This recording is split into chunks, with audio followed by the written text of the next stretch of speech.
by insisting he accept their lies as real, by insisting he was never to his people tied, by dictating exactly what he might feel, by permitting bawdy joy but never pride. They believed a lion could be brought to heel, that a lion could from his courage be pride, that the lion himself would learn to kneel, that a lion would not care even if his line died, that the lion himself would accept such a deal. In the end, it was only to themselves they had lied.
whom the gods wish to destroy, they first make mad. We must be mad, literally mad, as a nation, to be permitting the annual inflow of some 50,000 dependents, who are, for the most part, the material of the future growth of the immigrant-descended population.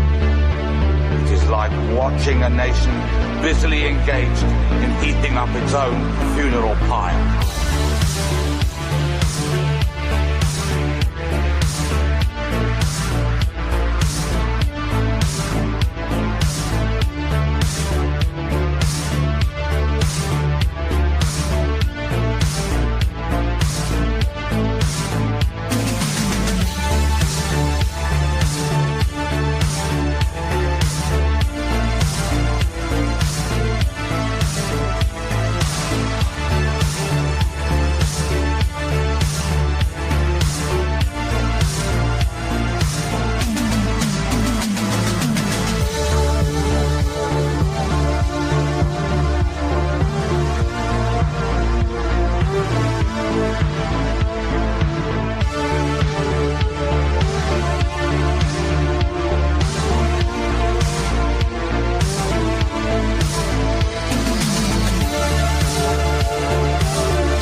Country, in 15 or 20 years' time, the black man will have the whip hand over the white man.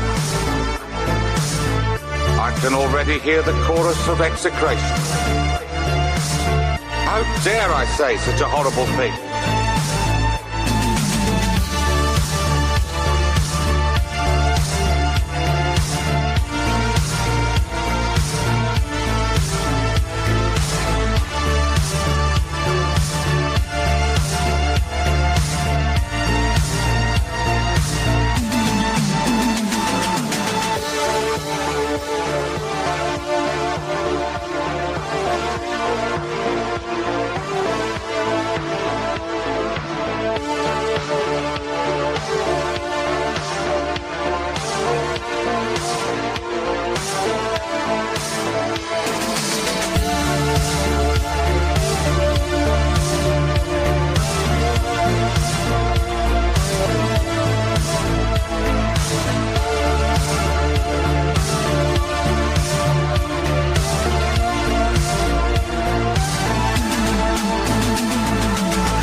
I am filled with foreboding, like the Roman.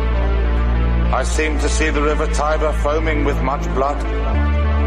That tragic and intractable phenomenon, which we watch with horror on the other side of the Atlantic, but which is interwoven with the history and existence of the states itself, is coming upon us here by our own volition and our own neglect.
We are live. Welcome to another stream of consciousness. I always feel bad for our viewers. It's sort of that video ends with nice scenes of happily married families, and then it cuts to and it cuts to us, homeless guys in a capybara. Yeah, and well done on getting the timing right this week, which we failed. It's just the weaponized autism kicking in, so it goes well. Yeah. It goes well. Oh man. Well, welcome everyone. Thanks again for everyone who tunes in regularly. It's always good to see. John, good to see you. Enoch, welcome capybara, back. Good to see you again, mate. You're looking well. You've trimmed your whiskers. Thank you very much, guys. He's looking great. It's got a bit of a lag on it, like a slight lag, but and sometimes he squints. I like. That's better.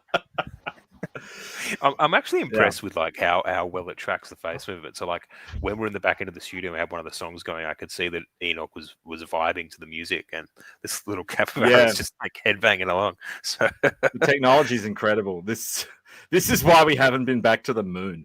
It's just that we're developing this. Yeah.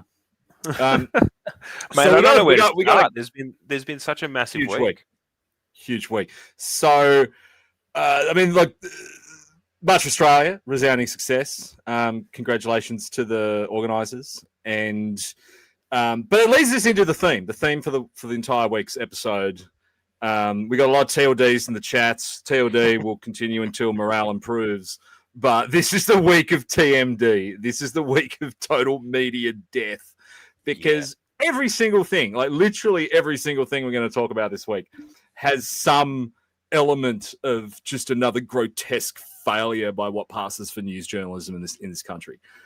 Whether it's coverage of the March for Australia, what happened last week to the two Stephens in the second part of the 9 Fairfax's attacks on them, which have now widened to attacks on Campion College. We've had the fiasco with Barnaby Joyce, who is not really joining One Nation. We've had today with Albo and Trump, and all anyone wants to do on the media is talk about Kevin Rudd and Latika Burke. We're adding the media to the list of things that have to be completely and utterly destroyed this week, next to the Liberal Party. So that's where I think we're going to start, is with that. Well, you see the media circus with what happened with Trump today and Albo and Rudd. And it seems like this exercise in self-gratification from Clinell and a couple of others. Trump's standard Trump, right? He made a couple of jokes. He made a couple of wisecracks. I don't even think he, not to undermine our beautiful country. I don't think that Trump even really knows that our country exists, let alone who the prime minister is or who the, foreign diplomat is. It's or the ambassador is. It's kind of like, Clinell was rolling out this thing being like, oh, what do you think of Kevin Rudd saying mean words about you? It's like, who? And he just didn't know. And it's the third time too. So it's the third time Trump has done this to Rudd. So there's only one or two scenarios, right? Either Trump just doesn't give a shit about him and keeps forgetting about him, which is entirely likely. Which is even funnier, because that would just fucking. Which is even funnier. Which is, or what I think is more likely is just that he knows exactly who Rudd is. He knew exactly who Rudd is the last time News Corp tried this. Remember when Farage was working for Sky, and Farage interviewed Trump in which was it, this election cycle, or was it the last election cycle? I can't remember. No, I think it was this one when he did it. Yeah, it was this one, right? And he did the same thing there, and it was widely known. I think maybe Media Watch or someone covered it, that it was a Sky News stitch up. They just wanted the footage, right?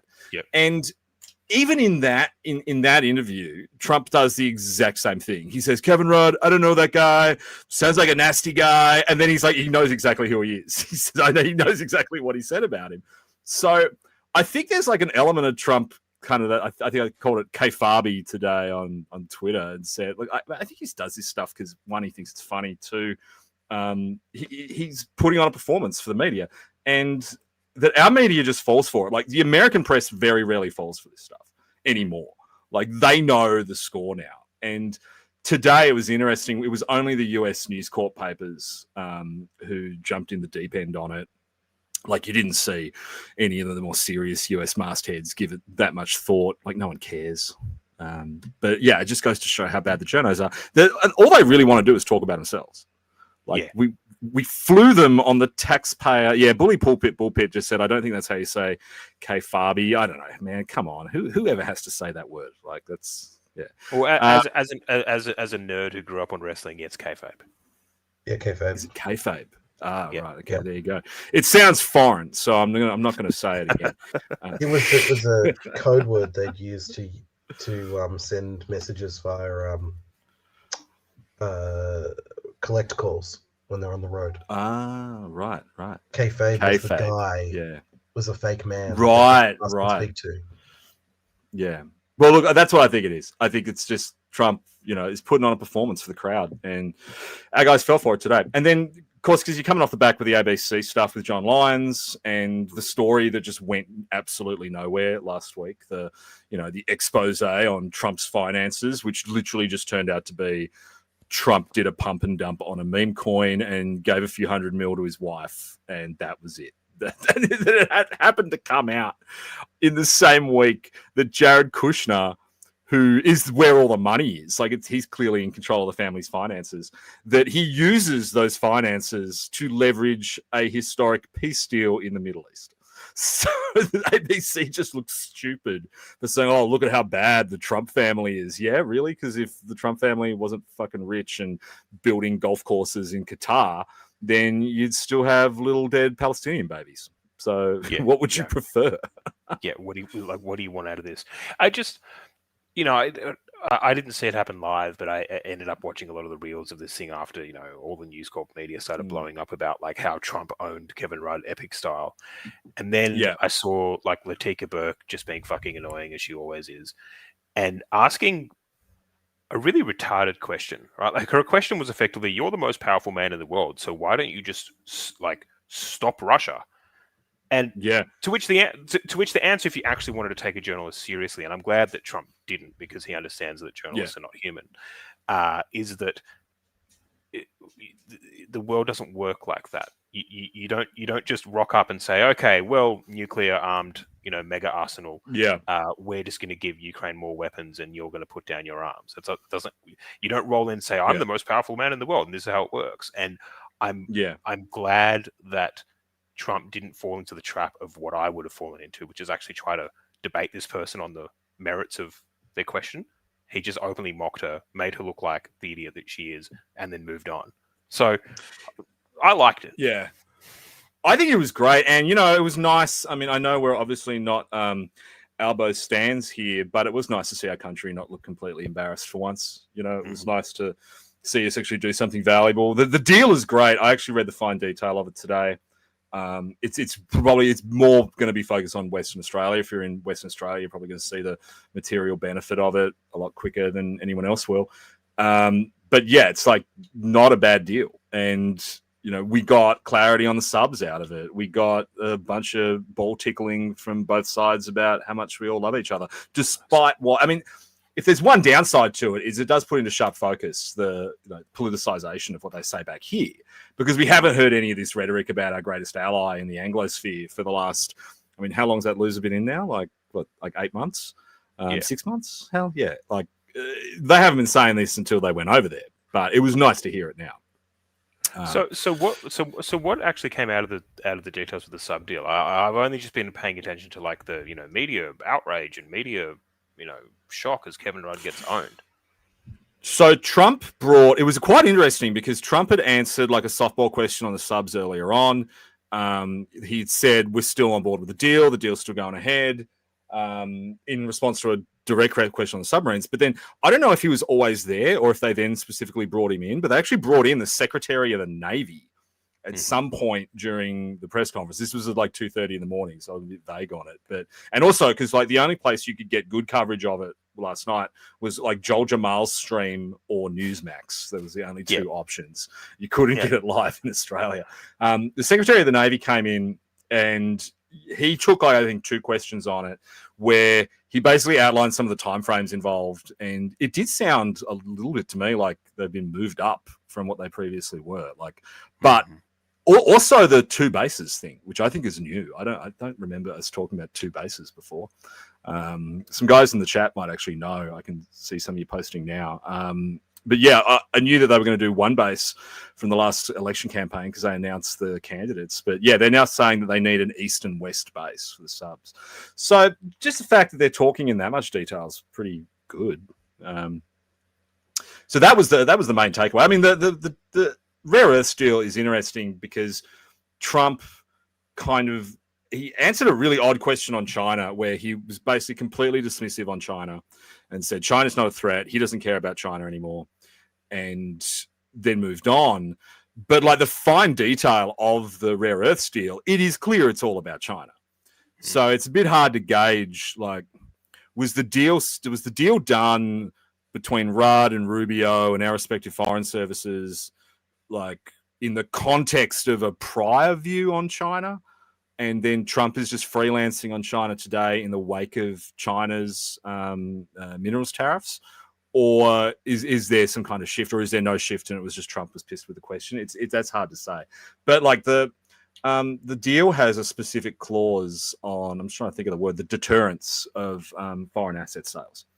So that's one step both parties have agreed to take, is to, and I think that's a reflection of things that have happened with, I don't know, like a guy called Paul Scar who sold his minerals business to the Chinese government. So I guess that's the US government saying to us, hey, we're going to spend $1 billion. You're going to spend $1 billion on mine infrastructure. We want to pull a total, I think on top of that, it'll be about $6 billion worth of resources in the immediate short term, I think over 12 months. So please don't go selling these companies to the Chinese, I think is the reason why that's in there. Yeah, which is entirely reasonable. Yeah, it's a reasonable thing to be worried about. Yeah. So it's a good deal. So guys, if you're in the chat right now, if you're watching this, you have just heard more analysis on the rare earths deal from Brian, a homeless man, and a capybara than you have on the Australian mainstream media. Well, but this is the thing, right? Like I saw one of the guys in the chat saying like they basically just were watching Oz versus the Agenda to get the full rundown of what was going on, because like I woke up this morning, I knew that this thing was happening. I figured I'd tune into the news, and all it was just slop clips of Kevin Rudd getting roasted epic style, and I'm like, oh no, okay, I'm all happy. I'm happy for everyone to shit on Kevin Rudd. It's a favorite pastime, right? But I actually want the details of what's happening, to things that affect my country. And I don't know why they do it. Like maybe their revenue model now is no longer subscription fees. Maybe it's just get stuff out on social media and then earn revenue from the content and it getting shared and whatnot. But it just means that the mainstream media is the slop, and the online guys that previously used to create slop, they've been replaced. Yeah, they're now stepping up to the plate, which is crazy, right? Like when you've got like shows which are ostensibly meant to be partisan hackery, and now because we have audiences where we feel an obligation to actually tell people what's going on. Like I had no reason to research what the fuck that deal meant, and I was thinking I better know about it before the stream. Our viewers might actually ask about it. Like, and I still can't pronounce any. You think I was bad at pronouncing kayfabe? I still can't pronounce half of the minerals on the sheet. So we're just going to have to talk about tungsten, lithium, the other ones, and miscellaneous, and miscellaneous. I tell you what, though, like I did do some research on what these mines are, right? And it's fascinating because, like coal mining, right? And you use coal for the most basic shit imaginable. You just burn coal and make power or whatever, or it's used in, steel where it's just burned. Like it's all you're going to do with it is burn it, right? But nowadays, the extraction of coal requires so much like technical effort because you've got environmental controls and restrictions, etc. But the rare earth minerals, which are used in the most sophisticated manufacturing processes, a lot of them are kind of actually not rare. Well, the process for getting them out of the ground is they pour all the dirt into a puddle and then coat it with toxic waste and they scoop up the froth. That's it. That's the process. Like you could theoretically, in some of these parts of WA where they're literally just in the topsoil, you could dig them out of your backyard.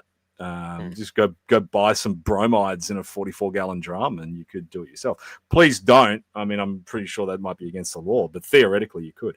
They are really gross though. Like the toxic waste that goes into the water table and stuff's really bad. But if we need tungsten for the missiles that we're gonna have to shoot at someone. So yeah, we do need more of it.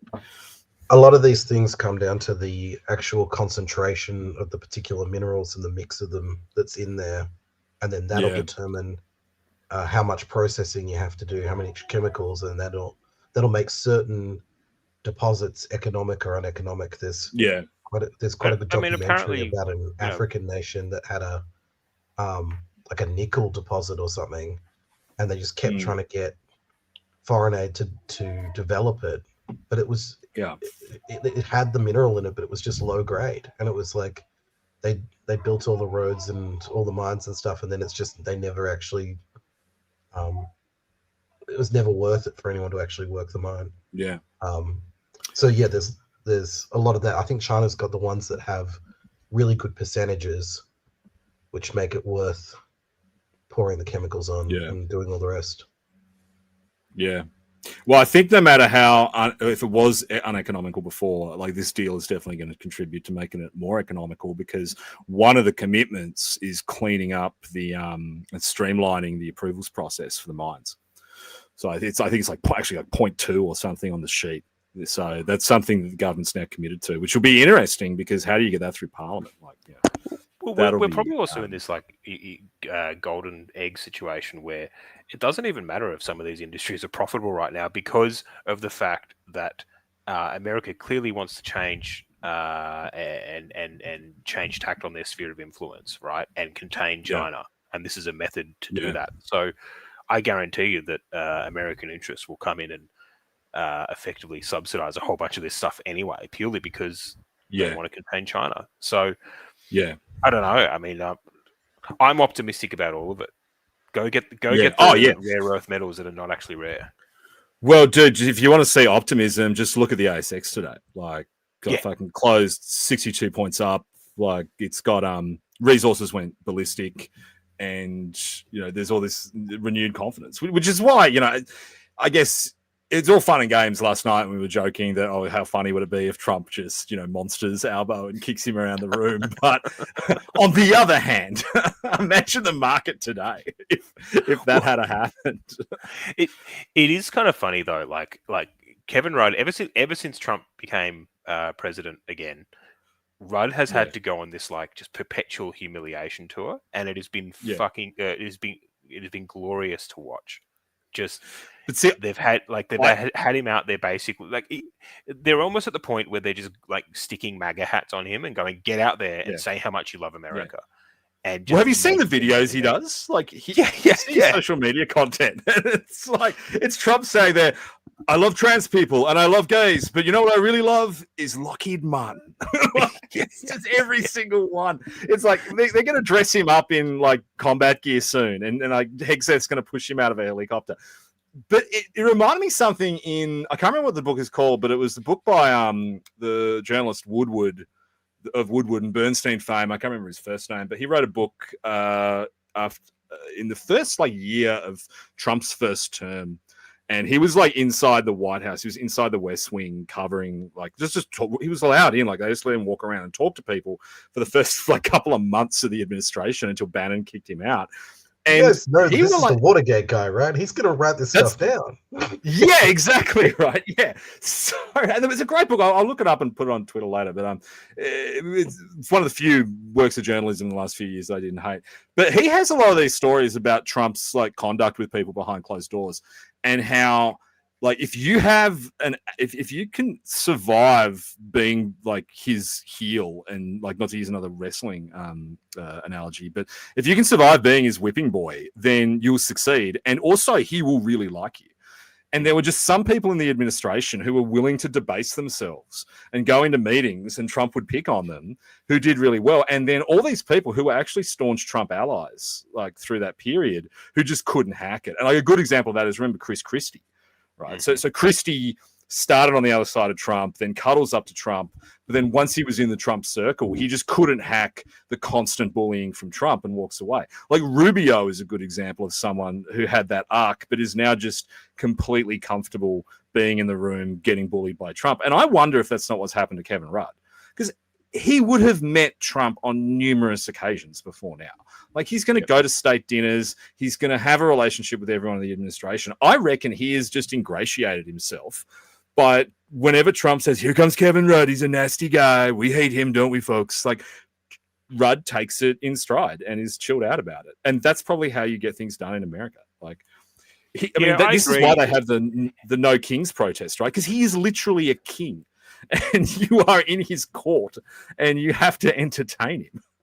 Yeah, this is the thing. Like, I've had a similar discussion about him effectively being, the king of the great American empire. Yeah. But just on bringing it all back to wrestling, Trump sounds very similar to Vince McMahon. So Vince McMahon is like that when he was running WWE, where one of the ways that you would get to the top is you just were hazed and you had to go through the process. And if you're a new guy, it didn't matter if you were like the most promising, potential new wrestler to enter the scene. He would just completely punish you and humiliate you and drag you through that process. And I've seen interviews with him talking about it where he said, the reason I did that is to filter out, the wheat from the chaff. So that I know who's actually going to stick with the industry and stick with the company to build the company up. And I think Trump's a bit like that. Vince and Trump are actually, good friends. So there's probably a bit of that. Yeah, it wouldn't surprise me. Well, I mean, look at what happened with Elon, right? It's Bob Woodward. Fire and the Fury. It's called Fear Trump in the White House. Oh, was it? I think, I wasn't Fire and the Fury, it's actually a good one. It's actually not a bad read. And it's got a lot of cool details about how Bannon, what Bannon's early anti-immigration policies were about. And like, because Stephen Miller was working with Bannon on immigration in the beginning. And so it's got, he was there for the whole period right up until Bannon got kicked out. So you can kind of see what could have been on immigration. And it's interesting to look at it now and see how he's kind of fixing all that. But yeah, look, I mean, it was a great visit and, nothing fucked up. And, like I said on Twitter today, like everyone got what they wanted. Like the rusted ons all got something. The media get to talk about themselves. John Lyons was really funny. Goon in his hotel room watching clips of him asking that question. So everyone's happy. That's imagine being the CIA guy that goes in there with a blue light after he leaves.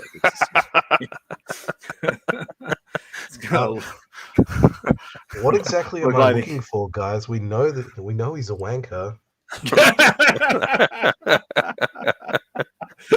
Well, that's what Trump would do to someone, right? Trump would just call him in. He'd say, "What's the FBI guy's name? Cash Patel. Like, get Cash in here. Set him in the Clennell's bedroom with the blue light.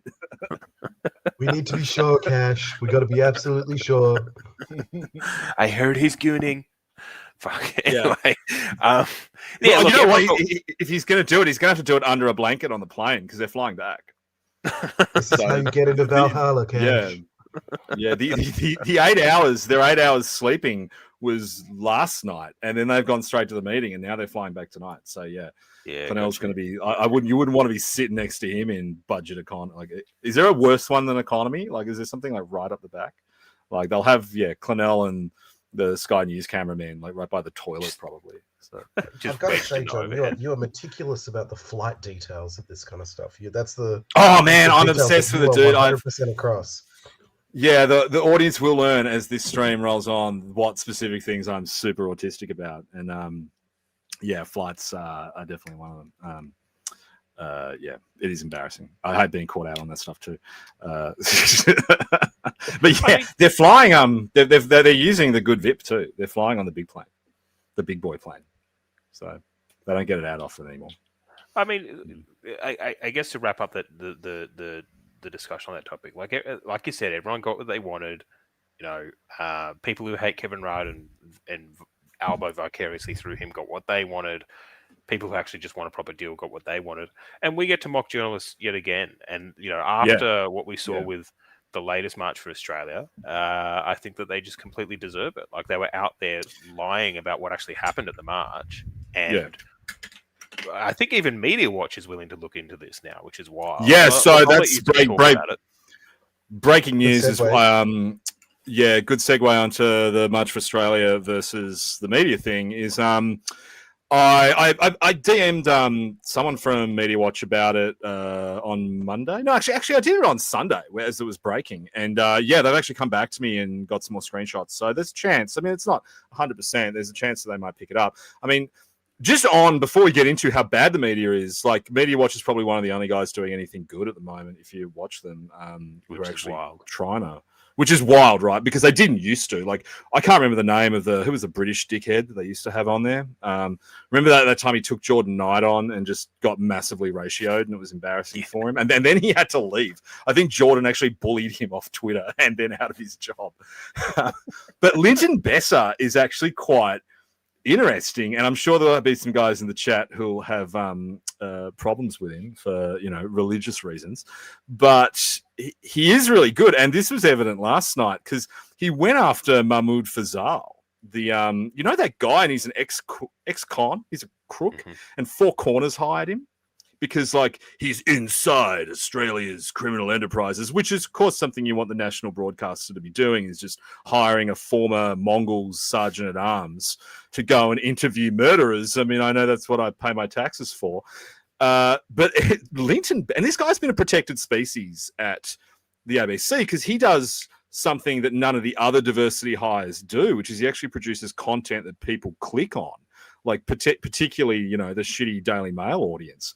So this guy's been a protected species for ages. He was accused of over the Jordan Shanks stuff, Friendly Jordy's firebombing at his house. He was accused of threatening a fellow journalist on behalf of the Alameddine crime family. This guy just got away with it because the ABC, one, they don't want to look racist. I mean, it was at the back of that Antoinette Lattouf stuff, and also they didn't want to look like they were going after the only guy that moves units, if that matters for a public broadcaster. So anyway, last night, Linton Besser... His defense at the internal inquiry was that it wasn't a threat, it was a promise. Yeah, no, that's literally what he said. He said, I was just passing it on from my friend. I'm passing on the threat. I'm not the one making the threat. I mean, I wouldn't like to see anything happen to them. I wouldn't want to see anything happen to this place either. I'm talking generally here, though. That's a general observation. Yeah. That I wouldn't want anything to happen here. So it was pretty impressive that last night Linton Besser just goes, no, fuck this guy. And the irony is Linton probably did it because he's an Arab. Linton's got a bit of his chip on his shoulder about the Levantine troubles, I think.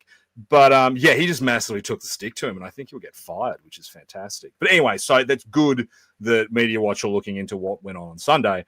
And it wasn't just Seven. Seven were just the guys that we busted tweeting it, and then they made it worse because they tweeted it with an heavily edited clip.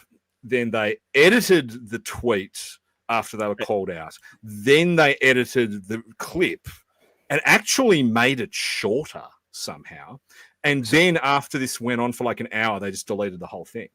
So for those who might not be across the whole thing, so what specifically happened, right? Which is you had Antifa guys go to counter protest the March for Australia, as they always do. Yeah. They were throwing rocks and stuff at the cops, and then Channel 7 and other media outlets were effectively reporting that March for Australia attendees had turned violent, when in actual fact it was, as always, standard leftists.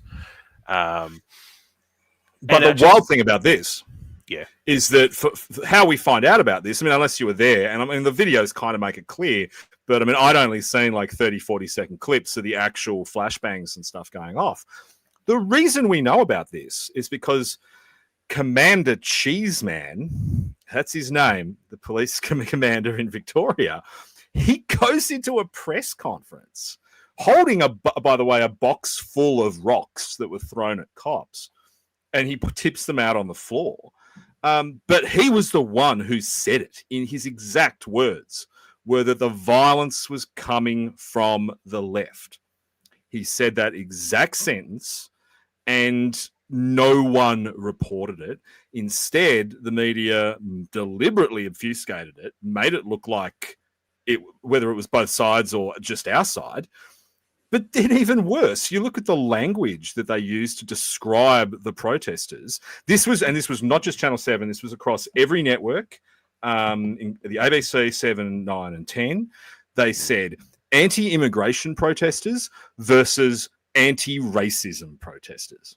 Mm-hmm. So, yeah, I mean, how can you hate the good guy squad, right? Like, can you not like anti-ra? Yeah. Yeah. Well, it was a bunch of these, evil deplorables, and then angelic Yeah. anti-racists who attended and were Yeah. spreading rocks of Yeah, inclusivity. rocks of diversity. It was a bottle of diversity piss that they threw at a cop. Now, a Well, cop swing was states injured. have a good question, which a is cop- how long is that cop going to last? The guy that actually dropped the rubble. Yeah. Like, Well, interestingly, I did a kind of tongue-in-cheek tweet on Sunday night, and I said that Cheeseman's just sparked off the longest-running unfair dismissal case in Australian history, which was a dumb move. Well, it did like a bizarrely big numbers, like thousands of likes, and I was going, why the fuck did that one take off? A lot of cookers in from Victoria don't understand comedy, so they all assumed he was really getting fired. But it was only when I went through them I realized how many cops liked that. Like you can pick a cop's Anon account like instantly because they just retweet police associations and stuff. So it's clear it's something sensitive. Were you suggesting he was going to get fired for saying it? Yeah, 100%. Yeah. Well, I think because they don't normally call a spade like that. But then what's really interesting is that I don't know. The other thing is he called the wrong spade a spade. If a right winger had gone out and thrown rocks, and then he said, an evil racist right winger was attacking cops, they would hold that guy up as a hero for calling out the evil right, and he would probably get a promotion. Right. The thing is that he went out there and said, no, it was lefties being dickheads. Yeah, and. He's calling out the wrong side, right? Because all these people have left is what remains of their institutional power, and they will try and use it. The other thing that wasn't reported is that now the lefties threw these projectiles at the point where they got blocked because they were trying to go off course in order to confront the March for Australia people, which basically confirms that they came with all these weapons to attack the march. Like the police weren't their primary target. The police, got in their way, and they realized they weren't going to get to confront the March for Australia people, but they would have thrown those projectiles at our people. Yeah, exactly. And that's a really good point. I actually hadn't thought of that. So the police did the right thing. The March for Australia processors did the right thing. Like, the only people who ever did anything wrong here were them, and no one's calling it out. Lachlan's talking about Batten, the coward. Exactly right. Like he went out on Sunday and just ran the exact same lines that the media were running about the good guy squad versus the bad guy squad, and it was 2 days. 2 days before he came out, and today he's saying something about far left protesters. Like, I don't know. It's just Batten the coward kind of rolls off the tongue quite well, actually. It's sort of it's kind of like the name that you'd give to some regional king who sold out his countrymen in exchange for Brad Batten for the wrong team. Exactly. Batten for the wrong team. I like Batten the coward because I agree. I think he's a coward. Absolutely. Like he's if you couldn't see which way the wind was blowing, I mean, we'll get onto it later, but I mean, like, look at when you look at the news polls right now, right? We got South Australian polls out today. Look at One Nation's numbers. Like, if you're a state Liberal and you're sitting there going, why aren't I doing very well? And why am I losing as many votes as One Nation is gaining? That's odd. There must be no logical explanation for this. You've got to ask yourself the question, like, it's not the kids who are wrong. But these guys aren't in politics to win. They're not even in politics. Like, they're not in politics to make it a positive change. Like, he's there as a part of a career strategy that probably involves being appointed to boards and going on to some appointment to some peak body of blah blah blah. Oh, yeah. Like, and if he down in Victoria, it'll be like the club, and some kind. There'll be horse racing involved. Yeah. These guys so if he talks about the actual crime problem in Victoria, then all of a sudden he's unpalatable in certain circles. Yeah, and that's so I think that's the game he's really playing. Yeah, I mean, this sort of answers Ben's question, right? He's saying, like, who's Brad Batten for? Brad's for his own career prospects, right? He doesn't care about that. That's actually a really great social media tile. Like, we could do a quick who's Brad Batten for? 30 second. Brad Batten? Yeah, we found the formula.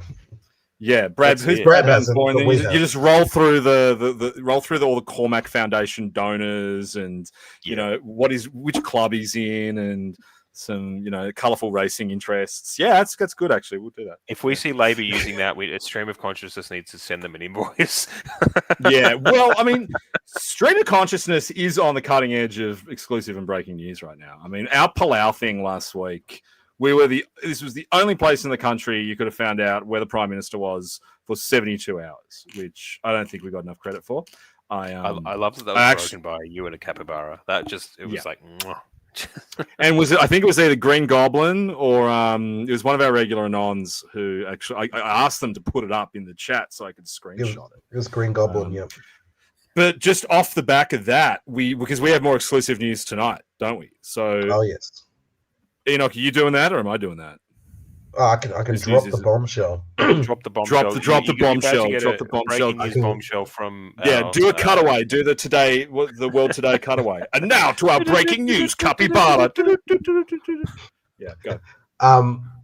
Yeah. So the kind of sad news, it's international breaking news, is that Sargon of Akkad, aka Carl Benjamin, was coming to Australia to, among other things, speak at the First Fleet Forum, and his visa was rejected by the Australian government in what would appear to be a political decision, although we don't have any more information at this stage. Yeah, that's all we have. Well, I guess given the timing of it, right, because it was meant to be this weekend that he would be speaking. That's correct. So they've nuked his visa as close to as they can of his arrival date.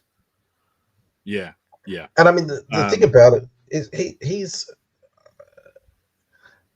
in some sense you could go, oh, well, he's like a political figure on the right, but in another sense, he's like, he gets way more views than some of the television shows in Britain. Like he's actually like a proprietor and a producer of like a major talk news outlet. He has more Twitter followers than our Prime Minister, I believe. He's 528. What's Albo on? Let's have a look. Anthony Albanese. Okay, Albo actually has 800,000, but still, I mean, Sargon's pretty high up there, right? It's not just his follower count, though. He has a lot of influence that people sort of really underestimate. Like he has direct lines of communication with people like Elon and stuff. He's actually managed to, by posting a couple of videos, get Elon to stop spurging out on stuff. So remember a little while ago, Elon was like calling himself Kecius Maximus and like trying to be some epic troll. It was actually Sargon who put a video together and was like, be serious. Like, you have an important role, take it seriously. And Elon took it on board and sort of stopped spurging out as much. Yeah. And so, it's not just follower count. This is why we were getting Sargon here. Which is if Sargon was here, we wouldn't have a capybara on the screen. But, people like Sargon, they present their arguments convincingly. They have a, pretty good sort of group of orbiters that are influential as well, which is why the Australian government has obviously, in my opinion, nuked his visa and prevented him from coming here, because he could be the catalyst for more of what we're seeing in this sort of new resurgent new age right. But someone in the chat never advocated violence. He's never advocated anything harmful. He's like he's not an extremist agitator in any form. Exactly. He's never committed a crime. So what's the argument for him not coming? I'll be very interested to see what comes out. Well, there doesn't need to be an argument. Rejected. Yeah. They can just say no now. Well, this is what they've done right after the Candace Owens stuff. Look, I mean, it's fascinating to watch, because ever since Elijah Schaffer didn't get in like several CPACs ago, it's like the threshold has just been dropping and dropping and dropping. Like Elijah 2 years ago was probably a bit more hard-edged than he is today. Like if you squinted, you could kind of see the rationale with Schaffer 2 years ago. Like, I mean, I would certainly have let him in, and I think it's wrong, but like you could at least understand where they were coming from. But since then, the bar just keeps dropping and dropping and dropping. And, then they've done most recently it's Candace Owens. Now they've gone down to Sargon. The first thing one of the guys in the chat said was, "Oh, what, a Civnat?" Like, I mean, the guy doesn't even have a reputation for being really a white nationalist, right? So No, he's not. this is and I mean, like, and this is the same thing with this is the same thing with Candace. I mean, Sargon is unquestionably tamer than Candace, and I mean, I guess the slight against Candace is she does go on with like a lot of fucking bullshit sometimes, like a lot of the stuff she says. Worse. She's got more schizo since she got rejected. Yeah, like I mean, you could make if you made a case that you know she spreads some insane disinformation or something. Okay, maybe, but yeah, Sargon, like that's just a huge escalation, and it is interesting. I really thought today when we found out about it, and we said we were going to talk about it tonight. I really thought that there'd be a statement put out at some point today, but we haven't seen anything. And I'm guessing it's because everyone's on the plane coming back from America. Yeah, I think it's also that sort of, Sargon is very British in his mindset, so there's probably that sort of stiff upper lip thing going on for now, right? Yeah, collect your thoughts, think about what you want to say, and then put something out there. But the government just hasn't weak, put anything man. out either. Yeah, they haven't grandstanded on it. It's a strange situation. Well, Ben makes a good point about Tucker coming in, because Sargon is a unique case in that in the wider sphere, people don't know who he is, but people who are involved in sort of right-wing politics do know who he is. And he is important in that respect, in that he does drive everyone together. He does articulate his points well, and he's good at helping people build those spheres of influence. So I can totally see why they would, nuke his visa and then go silent. Yeah, because they don't need to talk about it, because outside of our circles, not that many people know won't about score it, any points, even though he's powerful. That's right. Yeah, that's right. I mean, one of these guys has to try and get in as an ISIS bride now. Like, try and just apply for a visa. Someone was saying further up. How many Palestinians have they let in, and then they're keeping out Sargon? It's like, well, Tommy Drown Under was saying Sargon should fly to India and come in with the next group of arrivals. Yeah. I don't know, man. That's messed up. Like, I think that's not the last we're going to hear of that. Now, the event he was the Israel trip. It goes to Israel, pops into Gaza, and comes out here as a refugee. Kiss the wall, fly straight back. Now, the event is still going ahead, right? So if you've got tickets to the First Fleet Forum, it's still going ahead. He's still going to be appearing. He'll appear for. Yeah, he's going to be appearing via video link. So, I mean, it's up in Newcastle. So, yeah, if you're going to that, it's in the Hunter Valley area. Let us know. Yeah, somewhere around there. Yeah. So, yeah, there's a less. I mean, I'm worried about, like, what's it going to be like leaving the country, having to go to the UK or somewhere at this point? Like, I mean, because if this, are they going to start targeting just like ordinary anons next and say, you can't I come think in so. because...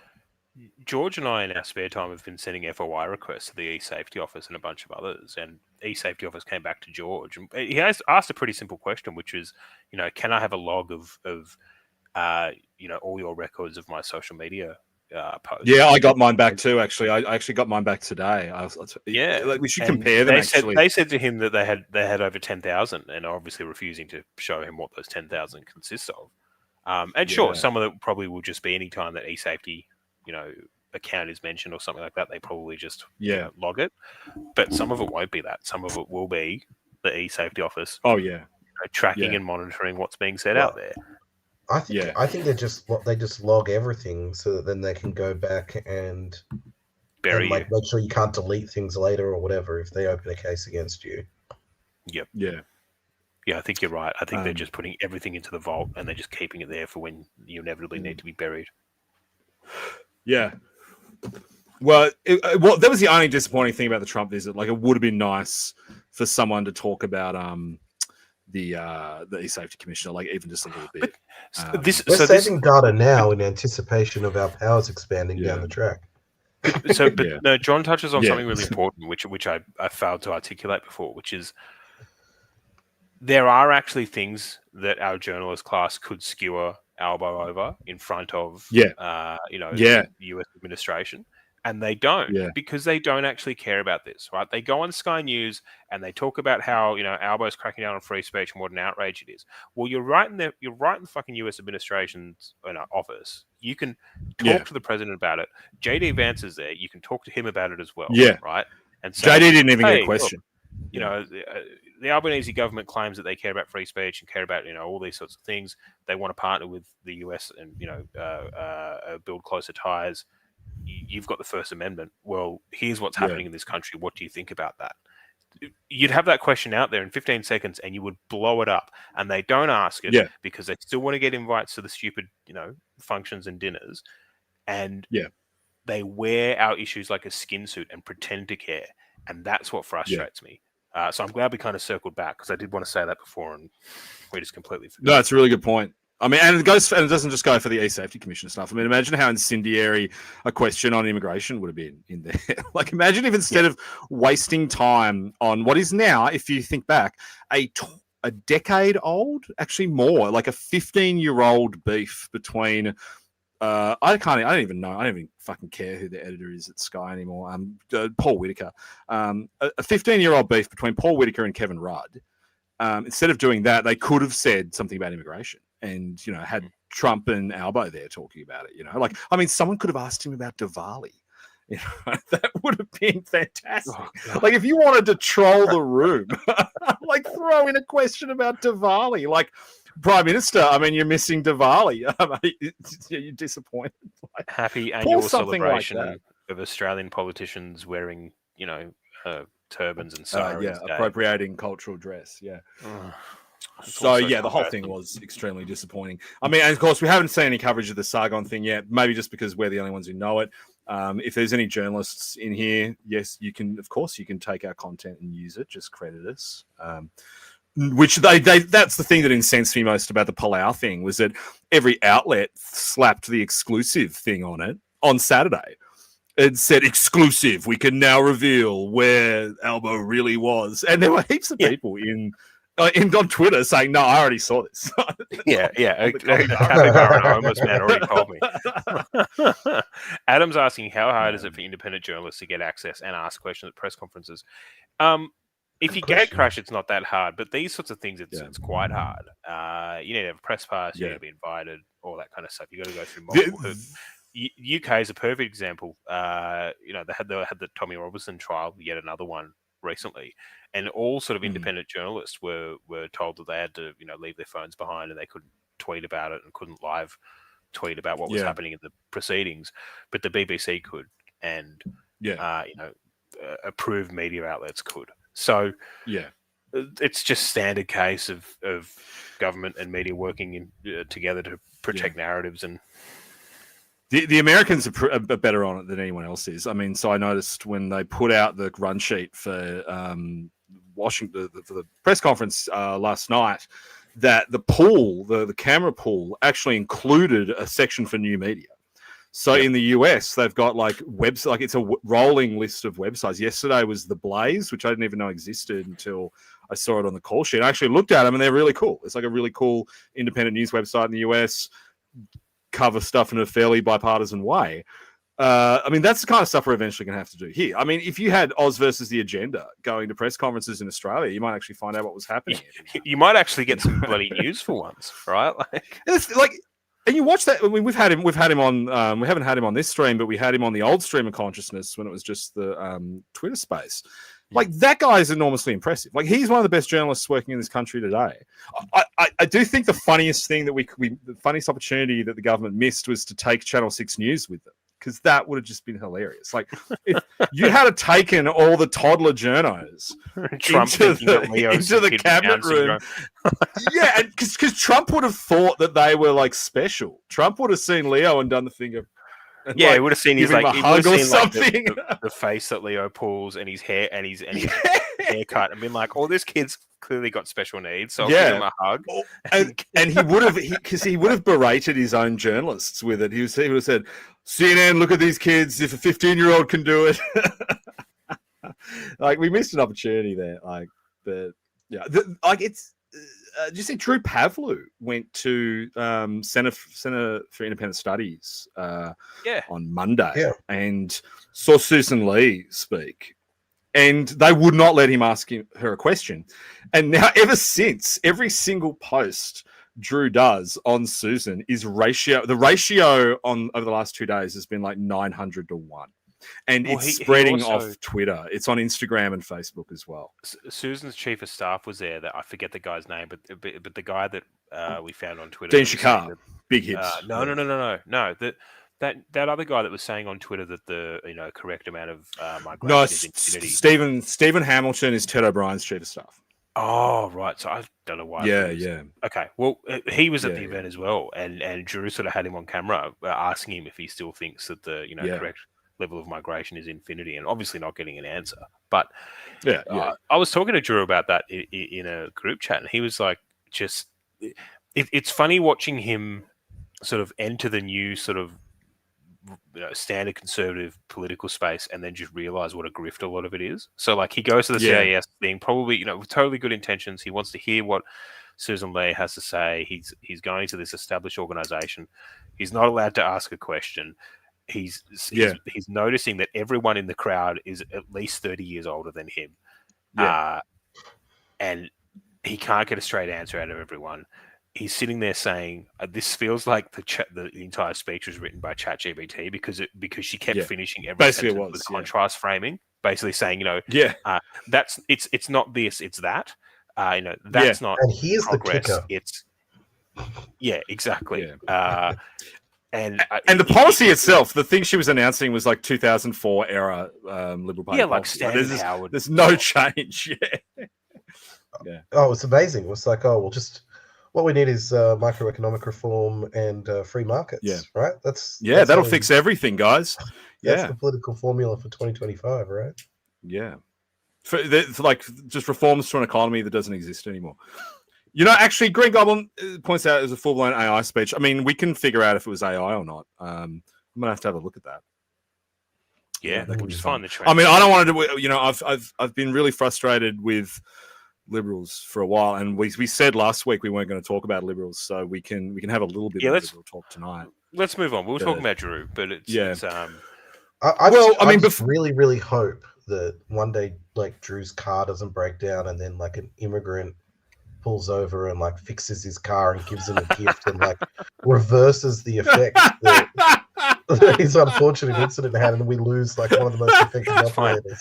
That's fine. Captain Dream has already said that if Drew starts going back towards the left, he'll just organise to have someone else break into his vehicle. So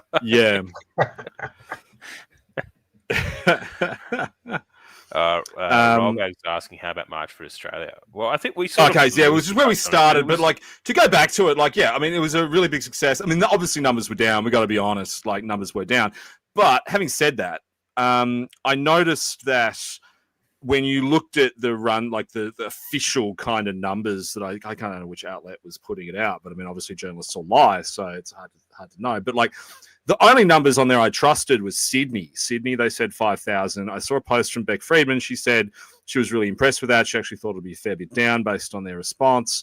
And so if we start from the position that Sydney was about 5,000, I think they were lowballing the others, saying, just low thousands. So I think they all probably got, I mean, around about, maybe like if Tasmania was any indication, everything was down a third, I'd say. Because, I mean, I'd say probably last time was like almost 10,000 in Sydney, wasn't there?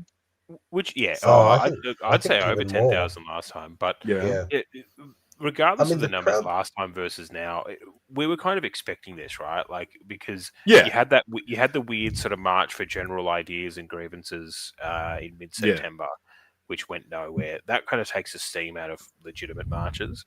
And then there's others that want to do a march in November, and there's like, there's a whole bunch of groups that have seen the first successful March for Australia and then tried to piggyback off it. And Monica Schmidt's doing the March for Crystals on the 30th of November. So exactly, and using March for Australia footage.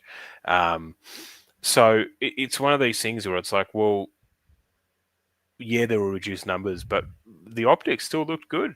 And then I think it looked great. Big Paul go out there and go, it wasn't these guys. These guys were actually being wonderful. It was your standard, lefties throwing rocks. And of course, after weeks of the evil Nazis that organised the marches from all and sundry, there were no Nazis, there were no dramas, and even the speakers were pretty tame. I thought, even the guy, I can't remember his name, the guy with the beard from the Workers' Front or whatever it is in Melbourne. Like even his speech was super tame, right? So yeah, optics wise, it was a huge win. And if so long as they kind of like portray it right at the back of this, I think they can definitely build off it. And Australia Day is going to be huge. I mean, Australia Day is going to be like the biggest kind of public event for the Australian right since the end of the Second World War. I think we can pretty comfortably say. Look, I do have one sharp criticism though, and it's not to the organisers; it's just to the people who spoke. Is stop reading speeches off your fucking phones. Yeah, just vibe. Like, it just looks so bad. I mean, if degenerate actors can memorize soliloquies, then you can remember a five-minute speech, right? There are, you can rehearse it 12 times in an hour. Like, you just learn a 5-minute speech. Get a hot five in your pocket. You don't need to speak for 10 or 15 minutes. Some people did. Like, we had a guy in Tasmania who spoke for 15 minutes, and that was mind-numbing. And he had bits of paper at least, which was better than a phone, but still not ideal. Just memorize a 5-minute speech. One of the best people who spoke, I thought, was Craig Kelly, because Craig just got up. I timed it. Craig spoke for 3 minutes, and he had a giant flag, and he just hit the high notes: immigration, sovereignty, liberty, freedom, blah, blah, blah. Nailed it, got off. Didn't. If you get stuck, throw out an Aussie, Aussie, Aussie, oi, oi, oi. Ben just said, if McGowan can remember to put on a 10 times Ocker accent, you can remember not to look at your phone. Yes, if you've watched my speech from the last March for Australia. I wasn't going to say anything. I did a fair bit of code switching in that speech. But I mean, that's part of the theatre, right? Like, I mean, there were more people than there were teeth at that. Or there was a tooth deficit in that crowd, and I wanted to kind of speak in their language. But yeah, surely you can just learn the speech off heart, guys. Yeah, and particularly some of these people are quite prominent. Like, maybe you could, if you're going to do this a lot, maybe learn the speech. For people who've never spoken publicly, it probably sounds daunting. It really isn't, right? Like, over 3 to 5 minutes, you really only need sort of one main sort of highlight, maybe every 30 seconds, right? So over a 5-minute speech, you need just 10 core things that you want to touch on. So just memorize those 10 things, and then just link your way through. And I guarantee you, whatever speech you do, just vibing and going off how you feel and how you genuinely, perceive the situation, will be better than whatever sort of 15-minute slop diatribe you've put through ChatGPT for. Exactly. Because and if you're reading it off your phone, you're never going to be able to engage the crowd. And if you think you're going to struggle, have a couple of beers. Just maybe a couple of beers before you go up. That'll fix it. Maybe a little straightener if you're really nervous. Yeah. I mean, whenever I have to go to court, I take a beta blocker. It just slows it right down. And when I presented at the misinformation inquiry, I had a couple of beers. I was like, let's go in there and see how we go. And it works every time. Right, like especially on an issue like this, because everyone's passionate about it, everyone actually cares about it. Every single person, even if they're not politically engaged, has a personal story about how infinity migration has negatively impacted them or someone they know. Yeah. So this isn't you're not rocking up to give a speech at an economics forum about the financial impacts of tax subset B on fish. Yeah, you're not going to lose people. Like, it's impossible to lose people at those things unless you say something really dumb. And the crowd will tell you if it's dumb. Yeah. Yeah, which is what happened to that tricky guy last time, right? Like, he went for 40 minutes. Yeah. And just lost their mind. Or the Indian guy. The Indian guy was a bit of a but look, it looked like a big success. That's a hard sell. No one was expecting the crowds to be as big as the first one, because this is just sort of naturally what happens. I just hope that the organisers now go, okay, we don't want people to get march fatigue. What's the next move, right? What's the next step to get people out there and get people engaged and pushing on this issue? And I think you don't need to do anything until, we were talking about Australia Day, turn that into a big mess. I think MFA are talking about Australia Day. I think that's their next big thing. Yeah. I don't think there's going to be anything between now and then, which is good. And what we should be looking at is organising something fucking massive for Australia Day. Like, get a stage, do a concert. Let's get some, I don't know what kind of. Actually, this is a good question Make for the it like chat. the Denny Like Utmutzer, right? But Australian solely right-wing music festival. Like, who would you want to see on the bill? Like Black Magic SS's first ever live performance, something like that. Like, but who would actually play? I don't know. Angry Anderson, is he still alive? Because Angry Anderson's quite right wing. He ran I for think Pauline he Hanson. asks himself that question most days. But yeah, I think he's still around. Yeah, I mean, get angry. You know, I've You could actually do that. He's is like calmed down 15 in his years ago. older I years. almost He's forgot now about just this. annoyed Anderson. Now, I've got an Angry Anderson story, and that fucker still owes me. So I went to this charity function, like 15 years ago, 16 years ago, and Angry Anderson was there, and he was auctioning off a whole bunch of stuff, including like a rose tattoo signed leather vest, which I bid for, and I won, and then I never got the vest. I bid like what? I was quite drunk. I ended up bidding like $500, and then they were going to send it to me. I never got it. I remember. I think it was 2010. He ran for the Libs, from memory, because I remember he ran for the Libs. He ran for the Nats, and then he ran. I think then he ran for One Nation. And it was disappointing he didn't win because he was quite a good candidate. I remember in 2010 he was a good candidate. But yeah, but like we should do something cool for Australia Day. I mean, I would like to organise like a pool party, you know, like the Daily Show style, like stream of consciousness pool party, Daily Show style. Get out on the water in your tinnies and a bunch of different boats, and personal flotation devices and all that kind of stuff. Sheepdog says, "Do you reckon Nosey would play a pass?" I reckon he would. He's a loose unit. He's a Labor man. Sheepdog. He opened he's old the school Labor, right? True, yeah, maybe he's based. I don't know. I mean, he opened the 2007 New South Wales Labor election campaign. I remember that because we were really pissed we didn't get a good band. Yeah, Monica Schmidt would book Midnight Oil. Midnight Essential. It's a Midnight Oil cover band called Midnight Essential Oil. Midnight Tallow.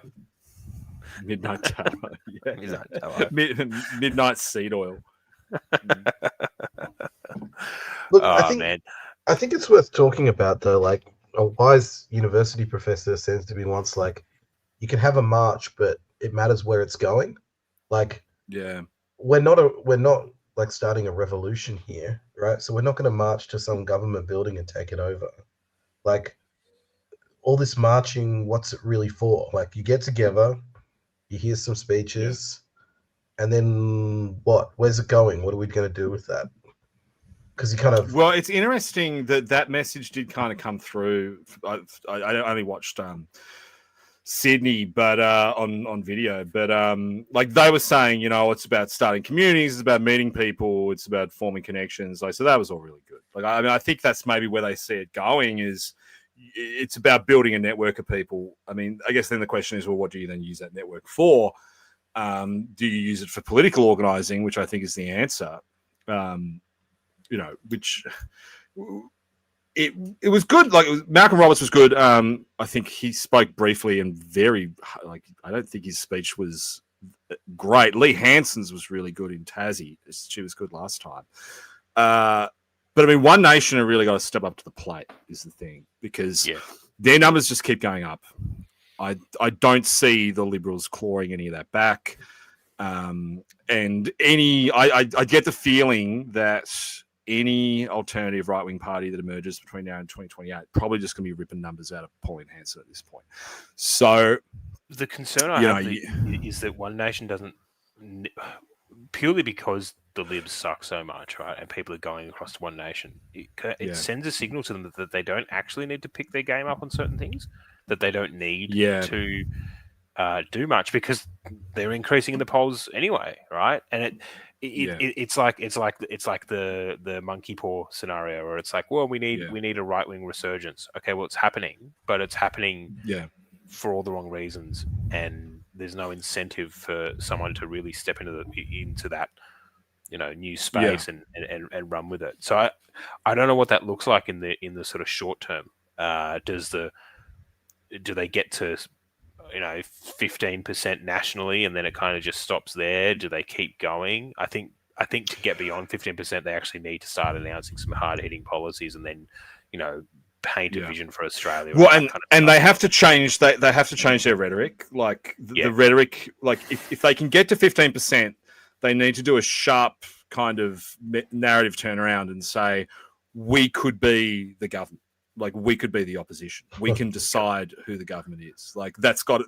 They should be saying that we're the alternative, not the Liberals. But this comes back to the core problem. I mean, look, I am of two minds on the One Nation surge just generally, because a part of me wonders if it isn't massively overstated. I mean, all polls are predicated on if the election were held tomorrow, but there's three underlying assumptions in all polls. Same underlying assumption. No, I'm still here. No, you're still there. So you just cut out for a second. Yeah, I'm still here. Yeah. I don't usually cut out. The three underlying assumptions of the polls. One is that everyone has access to perfect information. Two is that everyone acts rationally. And three, that that competence is distributed equally. You get into a campaign and the polls are saying One Nation's on 15%. One Nation has shit polling. We know this. We know who does their polling is useless. One Nation do not act rationally. So they're not going to run in the seats where they're most likely to win if there are their friends from the Libs or the Nats in those seats. And competence is absolutely not distributed evenly. So, I worry that, what we're seeing right now is the Australian right-leaning public propping up One Nation. Like, we are carrying One Nation on our shoulders at this point, and they are just riding along going, wow, I can't wait for our movie to come out. They're not. Yeah, and this is the thing. Stepping up to the plate at all. Well, and this is the thing. Maybe it becomes maybe it is a task for us, right? Where we need to start saying to them, no, okay, you're building momentum. That's great. We all want to see a shift to the right, and we don't care what party it's with, but what we want is movement on these key issues. Yeah. And I think there's probably something in that. I mean, I personally really like Malcolm Roberts. I always think he's been, pretty solid in this space. I've never really dealt with Pauline that much, but the party as a whole, I just think that we're going down a bad garden path if they just build momentum purely because the Libs suck, and then feel no incentive to actually, as I said, paint a picture of what Australia should look like, set a clear framework, as you said, prove to people that they actually could help form a government that could turn this country around. And so I wonder if that is actually on us to do, which is to turn around to these guys and say, look, great that you're building momentum up. We want to be part of the solution. These are the key things that we think you need to really sink your teeth into. And if you do it, we'll get in behind you and say, how good are these guys? But if you're not going to, well, you got to. And one way to do that is, and particularly for you guys in the chat and everyone watching at home, is try and get involved in One Nation. And this is what when we were on the stream last week, I made this point that we don't know anyone in One Nation. We actually get good intel out of every other party and the media and everything that's going on. But One Nation is just a black box. And remember when they were trying to pick their new Senate candidate and they just went with one of their staffers who no one knows. One Nation's a family-run business, and they haven't let anyone from outside the firm anywhere near the place. Everyone who's been in there and left hates it. Whether you talk to Campbell, sadly he's now died, or David Oldfield, or the Cliffords, everyone who was involved that is no longer involved has the same story to tell about it being an autocracy that doesn't function. Now, they've tried to clean. Well, they haven't tried, but they're saying they're going to clean up their act with the branch structures. So, dip your toe in the water, right? We're not the Liberals, we're not Labor. There's nothing stopping you from being in multiple political parties. If you're in the Libertarians, go to a One Nation meeting. If you're in People First, go to a One Nation meeting. And see how it's going. And if they see that happen, I think depending on how the next year plays out, you could potentially scare One Nation straight. Now, their constitution, it makes it a closed shop. we could get every anon on Twitter to join One Nation, and we still would not be able to affect policy or candidate selection. But I think it would spook them a little bit and say, hey, we actually need to listen to people. So you will affect change if they feel that their momentum is predicated on your support, right? And we've seen this RG saying, as we've seen with Restore Britain, right? So a couple of years ago, Reform started blowing up on the scene, but at that time they were just sort of peak boomer Civnat, right? They Farage didn't want to talk about any of the spicy issues. He definitely didn't want to talk about reducing legal migration. It was all about boat people, let alone deportations or remigration. And it was only after your Lotus Eaters guys and people like Rupert Lowe started dragging Reform to the right that they've started to form a coherent policy around these issues and have actually been willing to shift and sort of move into that space. And I think that's what needs to happen, not just with One Nation, with People First, even with the Liberals, which it'll never do, but we're talking hypothetical, with every party that is ostensibly of the right, which is that everyone that's here watching, if you're involved in the political space, you need to start getting out to these branch meetings, getting out to their social events and saying, no, you don't get my support unless you meet me on X, Y, and Z. Yeah. And the biggest thing with them, I think, is we just need to see a bit more aggression out of them. Because what you get right now is, look, they use some of our messages, but they're not using what has become the core of the new right, which is theatricality, and going out saying, eyebrow raising things every now and then and getting people excited.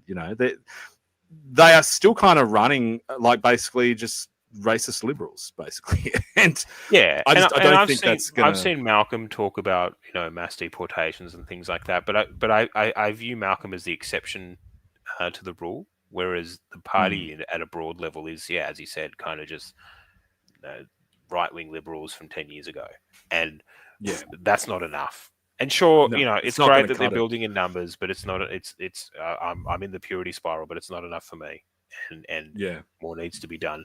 It's curious though that like Hasty Mentum kind of stopped, and then Hasty disappeared off the face of the earth, and now there's this One Nation thing. It's an interesting, weird kind of shift along. Well, which brings us from the Hasty wave to the Joyce quake, which happened this week. Let's talk about it. Again, just to stay on the theme, the media just confected this whole thing, right? Barnaby hasn't spoken to Pauline Hanson, right? I don't think he has said that in press conferences that they're simply not reporting. I watched him do 7:30. I watched him do a doorstop this morning. On both occasions, he has said he hasn't spoken to Pauline Hanson in months. He called her after this broke. There's no kind of secret deal in the background around Barnaby going to One Nation. He's quitting because he hates Little Proud, right? He hates Little Proud, but I think it's more complicated than that. I think it's. Yeah. I mean, he got sick. He, he's pissed about the net zero thing. In a way, it's actually really interesting to watch Barnaby talk about net zero because he is so much more engaging on it than Canavan. Canavan he doesn't actually care about the metrics or the economic output units of different forms of energy. His entire argument is if you don't have cheap energy, manufacturing costs are high, and if that happens, you lose your country. Right? It's very fucking 1, 2, 3 in his line of thinking. And when you pick his brain about it, he's fantastic. In this morning's presser, he's bringing it back to a pie shop. I think he might have been standing out front of a pie shop, but he basically said net zero is affecting a pie shop in my neighborhood. This is where you need to frame the debate, not with Canavan, holding a barrel of coal in a branded high-vis jumper saying, we need more Adanis.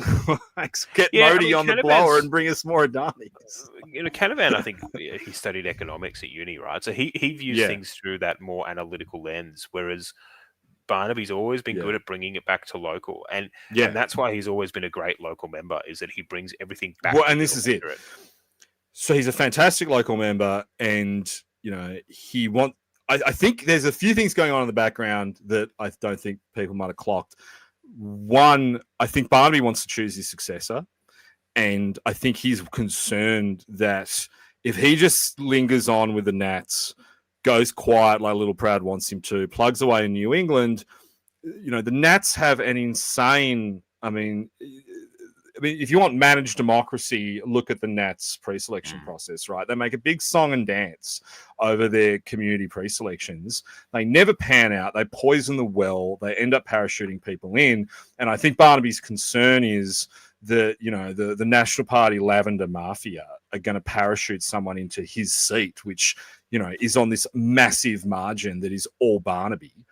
And the only hope to even have a single shred of chance of holding on to that is for Barnaby to pick his successor. And so I think maybe that's what he's doing is, it'll either be an independent or, maybe he doesn't endorse someone from One Nation. You just don't know. But I don't think he's necessarily going to jump to him, but I think he might be reserving his right to endorse someone from who's not a Nat. I think that's what this is really about.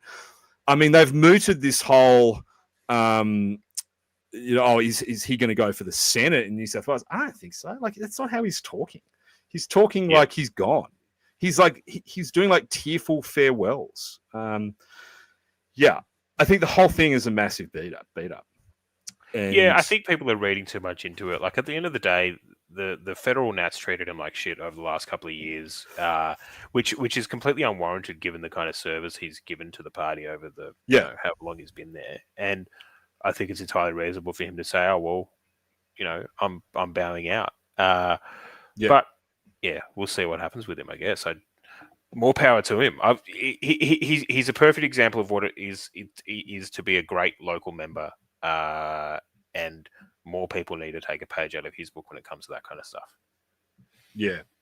Well, I mean, he has been an incredible local member and done that's why when Cos Samaras does that bullshit list, well, it's not bullshit, but he does a list of seats the far right could win.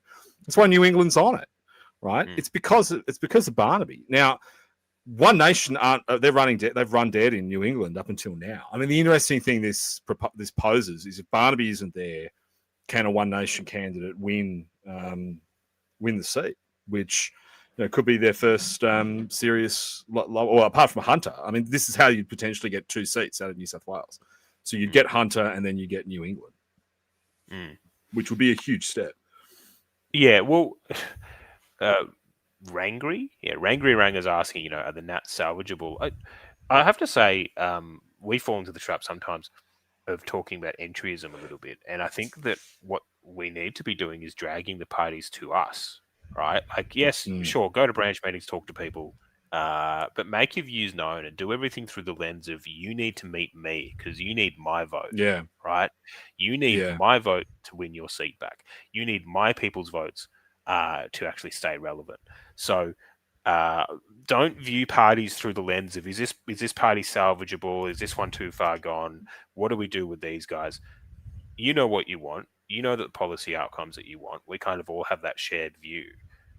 We should be dragging them to our position. And so all of our language shouldn't be around, hey, I've come to this new branch meeting. How can I help One Nation? Or how can I help the Nats or People's First? Yeah. It should be, hey, I'm here at this branch meeting because I want to pause migration. So what are you going to do that? Oh, you're not going to do anything? Well, sweet. I'll fucking let myself out and go somewhere else. Well, that's a good segue. No, you go before the segue.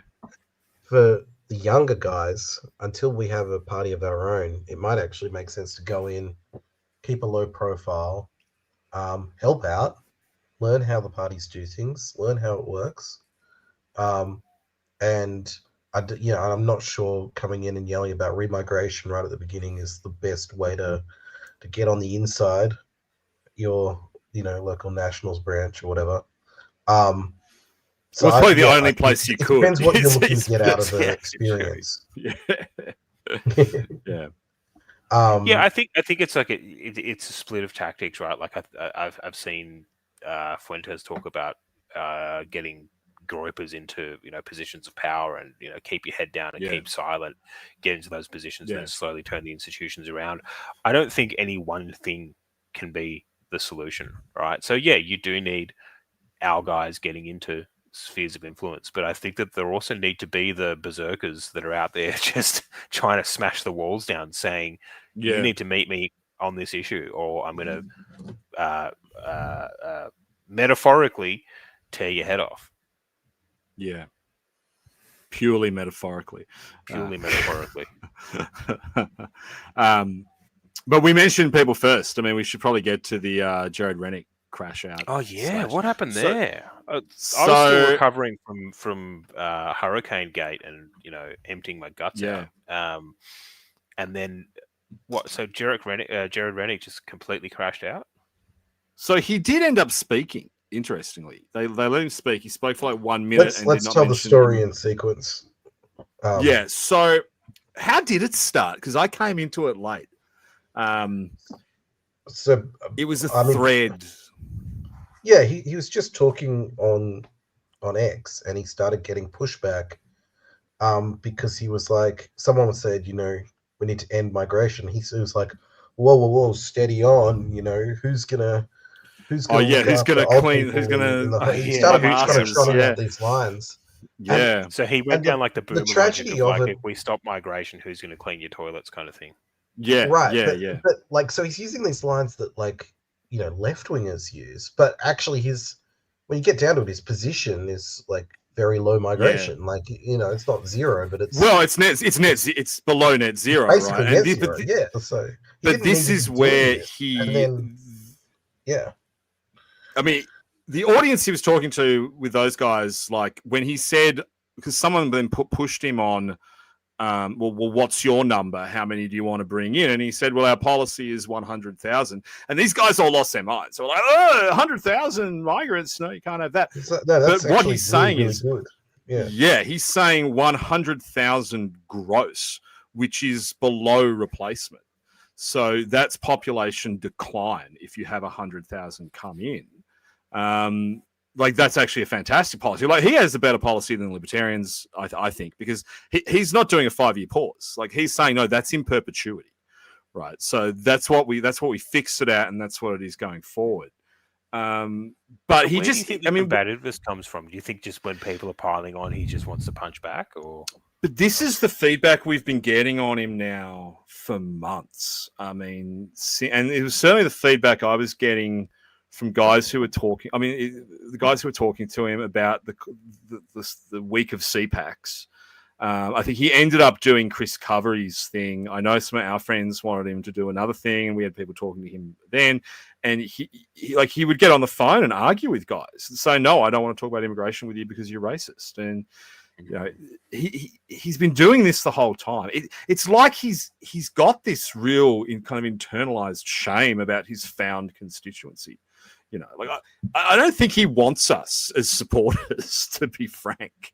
Like that's how it feels. Like he's just this kind of accidental political phenomenon for the right that, I don't think he actually wants it. I don't think he wants people like us talking about this stuff. He seems to be gets like real funny. Ron Paul libertarian, really. Like he's libertarian kind of conspiracy kind of positions. But if you pick like toiling away in obscurity, asking the Reserve Bank about, what? Actually, Ron Paul is too moderate for him. He's more like Lyndon LaRouche, right? Like he's more like Citizens Electoral Council. And this is how I got into Rennick. I mean, this is why I was promoting him during the federal campaign, because I mean, I listened to his stuff on like Bank of International Settlements. Don't get me started on that. I accidentally got into that with the Tinder date recently. I mean, we're definitely not going to see each other again, but at least now she knows about JP Mellon and the Rothschilds and who really runs the commercial and custodial banks. But this is the kind of stuff he's into, and some of it's really interesting, and it gives off like based particles. Like when you listen to him talk about the Rothschild dynastic banking family, you think, maybe this is our guy. But then if you say to him, we should close the borders and Australia is an Anglo-Celtic nation on with Judeo-Christian values, he goes, whoa, whoa, whoa. I didn't know we were talking about race here. So you've got this huge issue with him where, yeah, he's like a kind of a Civnat cooker or something. I don't know. It's impossible to like pin down his ideology. He seems like he would be good like in some kind of portfolio once you've formed a government, right? So you just go, Jared, your job is to physically eyeball every single piece of bullion that Australia owns, and you know, we'll give you a special scale, and you can weigh it, and you can lick it if you want because you seem like you're really into bullion, and just let him do that, and he'll do the shit out of it. He needs like Doge, like put him in charge of Doge. Like, but he's definitely not our guy. Like not I mean, look, his immigration policy is great, but I bet if you like scratched at him, like if we had him on the show and like really drilled him on where that policy comes from, he would have nothing to do with protecting, you know, the Australian way of life. It would be because of some bizarre economic theory that only he believes in. So I think it's unfortunate for Byron Bay, which I think is correct. That's not to say that, you know, you shouldn't support him. Like, I mean, God, you know, there's not many people to give your number 2 preference to, but, you know, just know what you're getting with him. Like, it's not, you know, he's not the cure for everything. But that was an interesting episode. And look, I mean, it did kind of show, I think, unfortunately, that there is just an element of our side of politics that are a bit kind of churlish and kind of overly sensitive on stuff too. Like, I saw a really good post today on Mystery Grove Press's Twitter account, and I don't know the source of the Substack he was quoting. I'll retweet it actually because it's really good. And it's basically this guy talking about how when you start having demographic replacement in your country, you don't appreciate how it affects online discourse. And how actually in a lot of like right-wing spaces, we are starting to sound like third worlders ourselves. Yeah. And like the quote is, like Western countries, fringe internet spaces have become awash with third worlders, and with them social dynamics commonly associated with the third world, casual dishonesty, clannishness, magical thinking. And you read it, and you're like, fuck, I can see a lot of that happening right now. And so you get guys who kind of just embrace the digital favela. And, you know, if you really think about it, if you really look at the manner some of this discourse goes down, it's really not that white when you think about it. And so I don't know, be nice to each other, guys, in the chat. Try not to be too rude. I think to finish the Rennick story though, he said he was not going to come to the march, right? Well, so I thought that the March for Australia guys like banned him, and I don't know him from speaking. Yeah, but I was banned too. Like, I mean, it really just depended on who was organising your march. And I spoke to Shallow Chow on Saturday. He's a Queensland organizer, right? Who's a fantastic guy. Follow him. He's got great content. He's a really good guy. And like him and I were talking about the Rennick thing, and he basically said like no one asked him about banning Rennick. He said like this stuff was kind of coming out of the core March for Australia working group, or whatever, the central presidium of the March for Australia Soviet, and he didn't know anything about it. So like I think maybe as far as he was concerned, the invitation still stood, and then when he got there, they let him talk. I don't think Beck Freedom's posts on it kind of covered her in glory either, because she couldn't really articulate why he was being banned. It was just like, well, but they didn't even mention him in the post. I don't know, like I get the feeling like with some of the stuff that was going on, with some of the like scene drama, that we were like listening to half a conversation on X, and that a lot of the problems were coming from Facebook. Well, I certainly know in my case. I tried to go to the organizing meetings, but they were boring as batshit.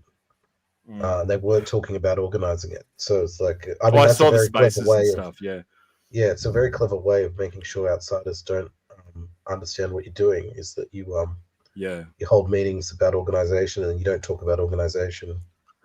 You just have Yeah. people giving speeches about Australia Yeah. and shit. Yeah, I remember. Yeah, I remember the one of them. It Anzacs. was like an urgent X space to like talk about the upcoming march, and then like Yeah. I was like, oh, okay, shit. I may as well jump in and have a listen. It sounds like it's urgent because they're saying it is, and then like Yeah. some dude was talking about like the Ottoman Empire. It's like, okay, right. Like, Was that the one? Was that the one where the tax guy was in there?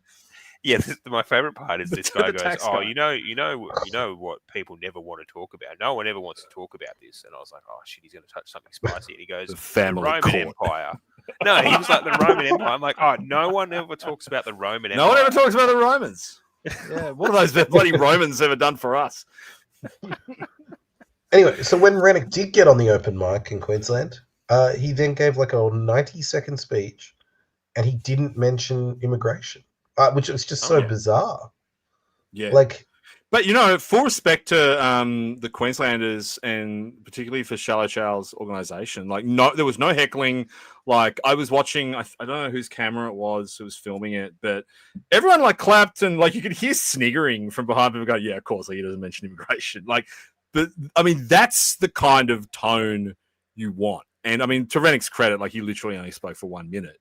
You know, I think it was good to actually have him there. I mean, he's a politician. It gives the whole thing a bit more credibility.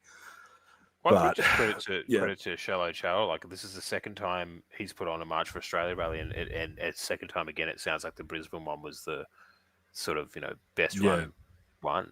So I don't know if he's watching the stream, but if he is, good job, man.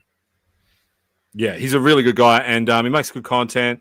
And like the other thing is he's not a kid either, but So I think I think he's definitely one to watch. I think he's going to be pretty influential up there in the election. Like he knows a lot about what's going on up there. Him and I had a really good chat about him. Hinchinbrook, and I think this is really interesting. Is apparently One Nation are preferencing the Liberals number 2 in Hinchinbrook ahead of Katter, right? Yeah, that's wild.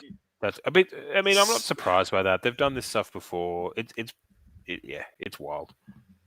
Look, with preferences, you have to do the deals, based on what people offer you as well. Like, so, like, it might be that Katter wasn't offering them a second preference or something like that. So. Yeah, to be honest, when it comes to these kinds of preference things, it'll often be the case where the Libs have rolled in and then gone, okay, well, we'll give you warm bodies to hand out material in these particular areas if you bump us up your preference list. Yeah. Or, in future, when you're running candidates for the next federal election and you're struggling, we'll put a couple of guys in as candidates for you. That's sort of where that kind of stuff happens. Like when I've seen it in minor party politics where Labor's come in and said, we'll give you warm bodies to hand out materials if you put us above the Libs. It happens all the time. Yeah, I mean, warm bodies is going to be one of the key things, right, for this campaign cycle. Is that legal? What, swapping volunteers? Legal thing to offer? Yeah. Yeah, because they're just volunteers, right? Yeah. Okay. But in return for preferences? Yeah. I don't know. I mean, I assume so. No, that's totally fine. That's totally fine. Yeah. Yeah. You can't exchange money or material, and you can't. If it turned out you were paying for the volunteers, that might be an issue because it's a donation in kind. So that's pretty close then. Yeah. Okay. All right. Yeah. Gotta be careful. I mean, look, and also there's also the crime of doing anything while right wing. So I imagine it becomes kind of exacerbated. If any of us were to do it, you would get in a lot more trouble.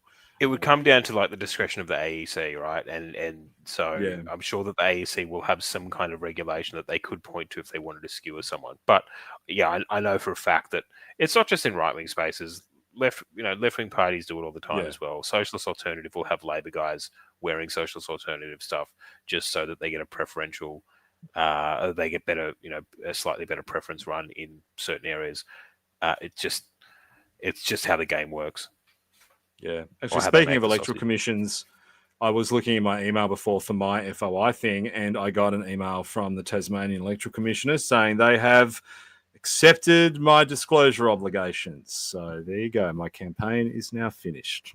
There we go. And you'll be able to see my donation return very shortly. You want to online? You can guess how much is on there. It's not a lot. Yeah.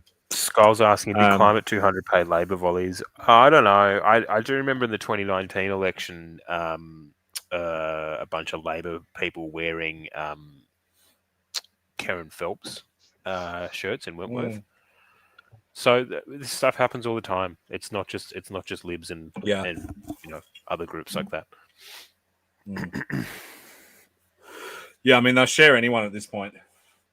There's just not enough volunteers. Look, this is what's really interesting though about March for Australia is that if I was working for One Nation, if I was James Ashby but straight, how I would be responding to this is by thinking like, you've got to create that atmosphere in the campaign cycle because we proved now that there are thousands of right-wingers around the country who will get out for the movement for the first time. So you could actually get do events. You could do Trump-style rallies. You could do things like that and mobilize people in a way that maybe you couldn't before, or at least no one had tried to do before. And I think if we hadn't done March for Australia, if you hadn't got this energy out in the streets, if you went in cold into 2028, it would have been a real struggle to get people out. But now you've got this generation, not like a generation, but like you've got a cohort of people who've been mobilized for the first time. And I think will be willing to slap on a T-shirt, and whether it's letterboxing or going to a rally, I think you're going to see that the next time around if someone's willing to put on the show. And that's the big question, the challenge for One Nation is, are they going to be willing to do that? Like, are we going to get Pauline in an aircraft hangar, coming out? Chat, can we get some thoughts on which dance would Pauline Hanson do? What song will Pauline come out to during the campaign? She's not looking great right now. Like, we may have to wheel her out, like on like a Hannibal Lecter style stretcher. Like, so she's looking old. Like, surely she's going to retire soon, right? Like, well, remember we were hearing she was going to retire this year. We were having this discussion like November, December. I don't know if you were in our main Twitter group chat then, but I mean, certainly it was a point of discussion with myself and some of the others that all our gossip was saying she was going to pull the pin in November. She wanted to give it to Ashby. They ran Ashby in Queensland thinking that might get rid of him. Then they washed out in Queensland. Didn't run him next time, and then she didn't pull the pin. She just trundled through. So I don't think she'll quit before she sees through this supermarket bags issue. Bags issue is huge. It's all Australians are thinking about is bags. Like, I know that when I'm at the supermarket, which actually that's a lie. I can't even. I wish I could go back in time to the point at which the plastic bag thing was my gripe, because that was a gripe. That was a gripe for a while, wasn't it? Very late to the party, isn't she? That was a gripe in 2017 or something that I was. Remember straws? Do you remember when we were pissed about not having plastic straws? Like if you said to me now, like, paper bags, no migrants. Oh, that's a hard one for Pauline.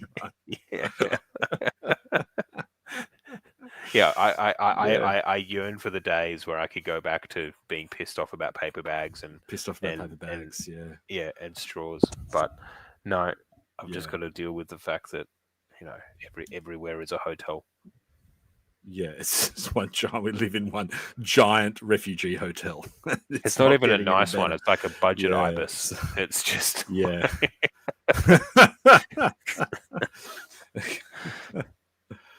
Yeah. I don't know, man. I'm just trying to stay optimistic about One Nation. Hopefully they get like a competence injection or something. I mean, one of the problems is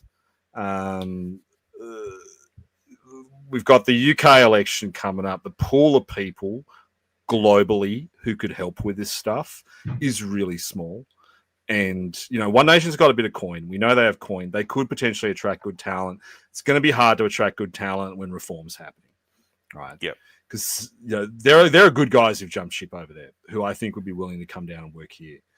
But and like they're never going to hire me because I go on streams all the time and I call Ashby a homosexual pedophile. So I guess I could stop doing that, but but can I? I don't know if I can.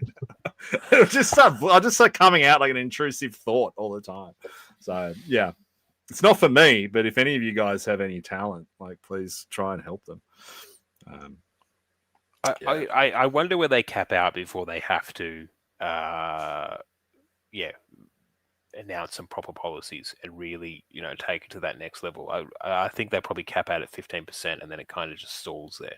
And then they've got one. They've only got two options. Right, option one is do nothing, and then eventually those votes bleed away from you, or capitalize and move forward. And Reform's done that, but they were dragged to that point. So I don't know what happens here. I can't predict. Well, the question becomes the question becomes less about how high can they go versus how low can the Liberals go. Like, what is the Liberal low watermark? And so shred every potential right winger out of the Liberals, and what are you left with? Now, the Liberals thought that if you got rid of all the right wingers, that the number was going to go up. So turns out that was wrong. That's a Cos Samara clanger.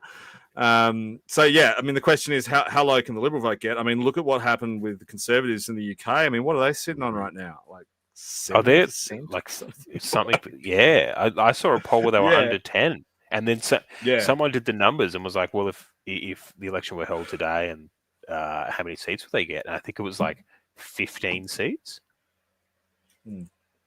So if the Liberals can go down to 10, let's say there's a universe in which Liberals just keep going down to 10, you end up with, I don't think One Nation will pick them all up. Because, if your Liberals are contrarians by heart, so let's say there's also a little bounce for Katter in Queensland, UAP. I don't think UAP will run this time. I don't think he'll fuck with Hanson.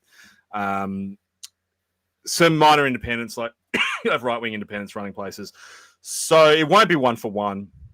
Let's say as the numbers go down too, you get a phenomenon where the swinging vote, so those people who are neither Liberal nor Labor, but actually oscillate between them, they don't want to back a loser like the Liberals. They can't institutionally back One Nation because they think they're racist. So you'll see a bounce in Labor as well. And then the further down the Liberal vote gets, you might hit a tipping point where the Liberals are sitting on, say, below 15%, and it's just Liberal moderates, but they're Liberals, and they go, I don't want to back losers, so they'll flip to the Teals. Like, there's a scenario that, we laugh, but like this is the psychology of Liberal voters. No, I'm laughing because I can actually see this happening, and it would just be hilarious. Can you see what I mean? Like, you could, I think there's a scenario where they do worse than the Tories. Like, now I think the chat, we need to think of a number here. Like, at what point do we declare TLD 1? Like, what's the number when we see it? Where we say, well, there you go. We got TLD. Stream of consciousness got its first scalp. We just destroyed an entire political party. Like, what's that number actually look like? I'm going to say 6%. If they can get down to 6%, then we can go home. Because there'll be like at least like 5% of the country that are just rusted on. Like, did you guys see? This was actually on TV during our last stream, and we all missed it. The Freya Leach Four Corners thing. No, what happened there? Did you guys even know this happened? No, they did I was so pissed. Like, we were literally streaming, and they were running a thing on Four Corners about the new right, and they interviewed Freya Leach and her husband. You know, that doughy looking cuck. Yeah. But like guys like that, like they'll always be in the party, right? They're not going anywhere. It's funny when Enoch gets floating vote that'll just vote for the Liberals no matter what. Yeah. So TLD is obviously, they can't get to zero. There could be a point 10%. Though. If they get under 10%, they're effectively gone. Like there's yeah. They're into irrelevancy then. I don't think they can rebuild from that. The media will. You know what will happen though? If they get under 10%, it'll mean there's no right wingers left. The media will love them at that point. True. Like when it is just like when George Brandis is walking out to introduce Susan Lee on the election campaign launch and they're polling 10%, the media are going to be like saying, oh, they're coming back. Like, this is the Liberal Party Australia's always dreamed of. That's what it's going to look like. Ashes. Yeah. The crowd was Rob, energized. Yeah. What's quite funny is a mate of mine. He was telling me 10 years ago that the Liberals would die out by 2020, 2030. But he was saying it from the perspective of they weren't becoming moderate enough, right? So he's right about them crashing and burning, but wrong about the reasons why they're crashing and burning. Yeah. But I mean, like, all these guys are still saying it. Everyone needs to be George Brandis, and it's like, okay. Yeah, but this is what the mainstream media, this is what every commentator is saying. Oh, if only the Liberals just start getting moderate. They just hung out with Peter Fitzsimons, then they'd win. Yeah, it'll all come back. So what they're saying at this point is that the only pathway back for the Liberals is to claw back votes from Labor. Like, that's where the votes have to come from.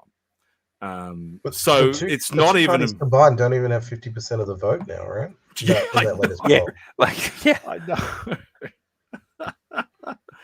I know. It's like, did you guys see that? I mean, it couldn't have happened to a nicer bunch of guys. Yeah, it really couldn't. Yeah. Yeah. Well, I hope that they get under 10%. We should do like a poly market thing or something like that. Like, when do they get to? So, dude. I spent the better part of last year and the beginning of this year bumping up my Polymarket account, like trying to learn about fucking American college football and shit, just so I could make markets for the Australian election. And now they've dropped it. So we can't do it anymore. All the accounts have been banned. I don't even know if you can actually... you can... like, if you've got an account and you got cash in it, or you put, like, I can't remember the cryptocurrency, but I think it's like an Ethereum derivative. Like, if you can get that on there, you can at least bet, but you can't make markets from here. Dude, we'd have to get an American to do it. Yeah. Okay, I had some relatively accurate bets on sort of what seats to get picked up in the 2022 election, and then after that, Sportsbet just reduced the amount that I could place bets, so they're just like maximum $100. Yep. I'm like, oh. that happened to everyone in the last New South Wales election who bet on, because Sportsbet fucked up and they put one guy, a teal, who everyone knew was going to win. They put him up at $44, right? And like every staffer just jumped on it and put their life savings on it.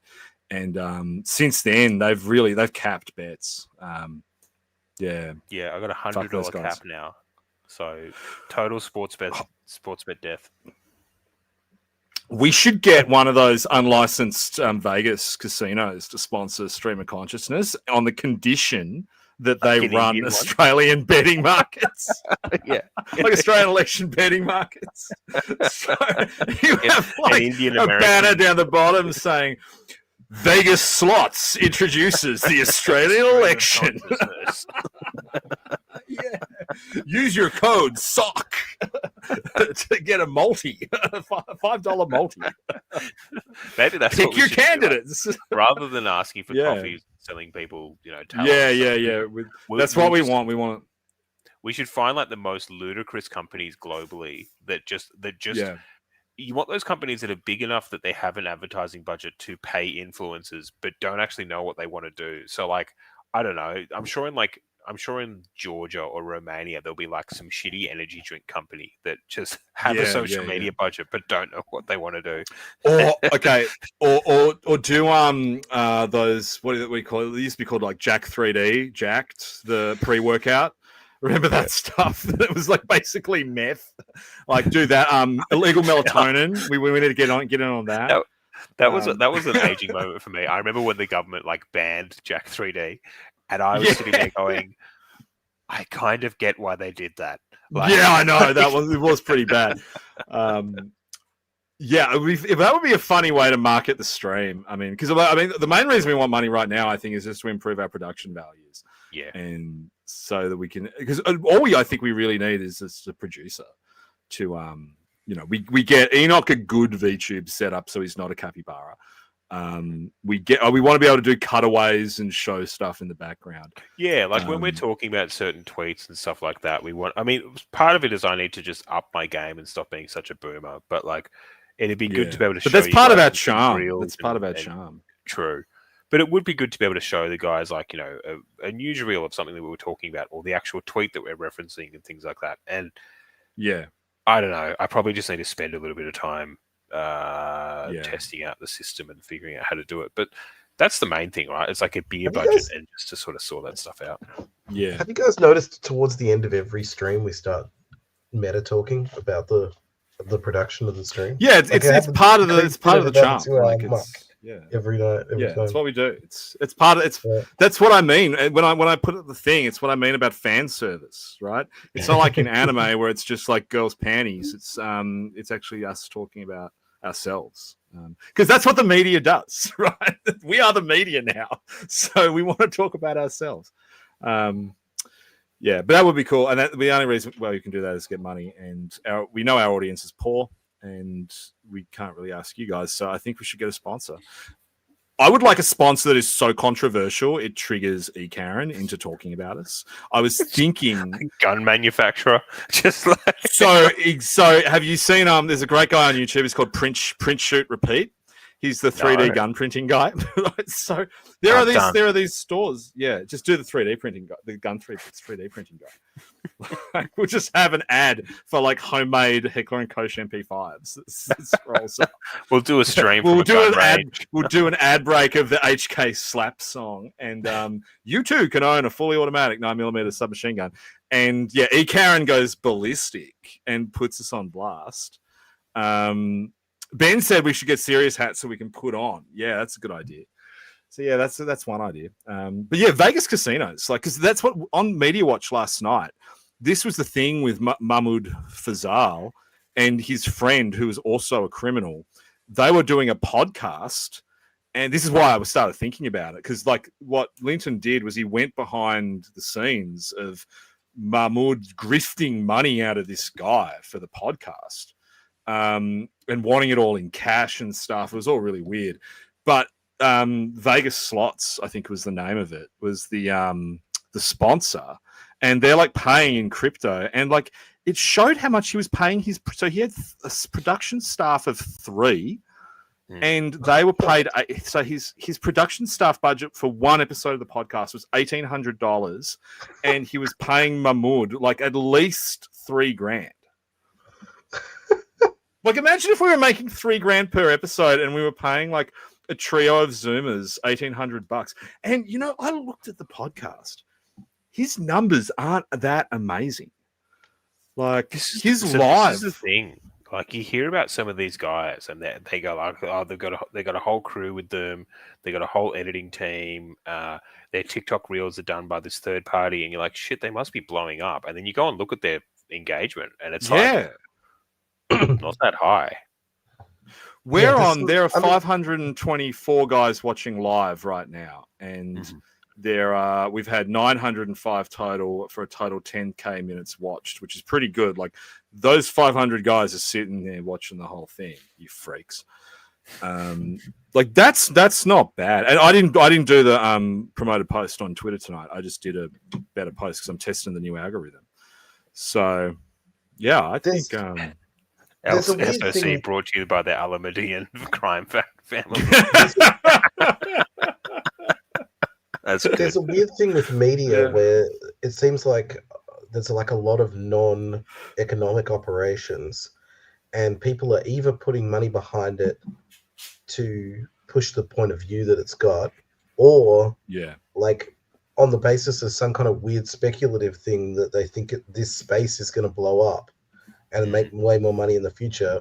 Like, did you know that the Daily Wire got like hundreds of millions of dollars from venture capital, like as if they're a tech company? Jesus. But they're just guys in a studio. Yeah.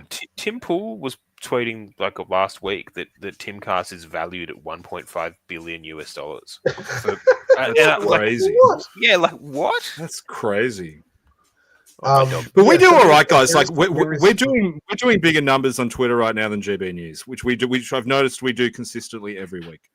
Oh my god! We're live audience. Our live audience is bigger than GB News. Oh, my dogs are going wild. One sec. What's going on? That goes out on radio and stuff, though, doesn't it? Yeah, I just think they don't put that much effort into X, whereas we put a lot of all our eggs are in the X basket. Like, and we do need to think about contingencies because if we get banned from X, but I don't know. I think we've hit a good kind of rhetorical kind of sweet spot where we say some pretty spicy stuff, but you know, we don't say anything that'll get. Plus, we do this once a week on a Tuesday night. Like, there are guys that are just constantly.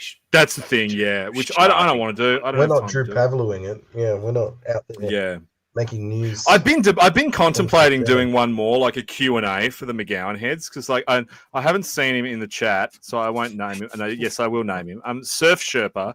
I'm calling out. I don't want to embarrass him, but he did actually send me this message the other day. Can we have a McGowan dating advice portion of the next stream?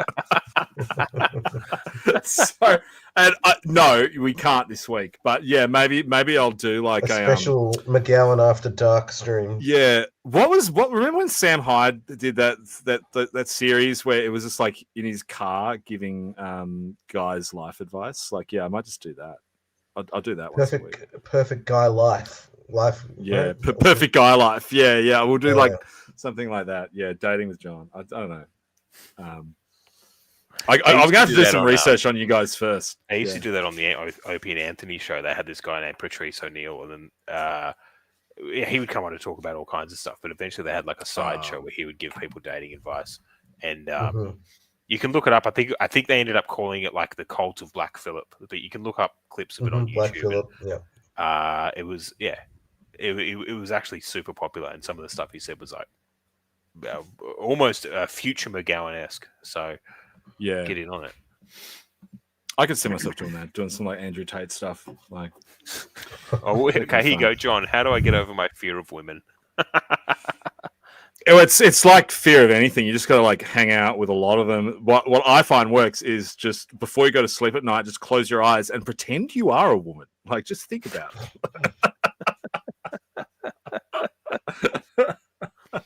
No, I don't know, man. I'll think about some dating advice. I don't know. Like, I'm not doing so well at the moment. I mean, I'm not meant to be dating, but just every time I talk to a woman lately, I'm pretty sure they're Googling me. Hey, like, I think that's what I've got to overcome. The problem, John. Where I went from being completely unsuccessful with women to being moderately unsuccessful with women, is that I viewed it. I applied a really autistic lens to it, which is, before I start talking to a girl or asking her out, I would go, I'm already not dating this person, so I lose nothing by having a crack, and I'm just going to have a crack. Yeah.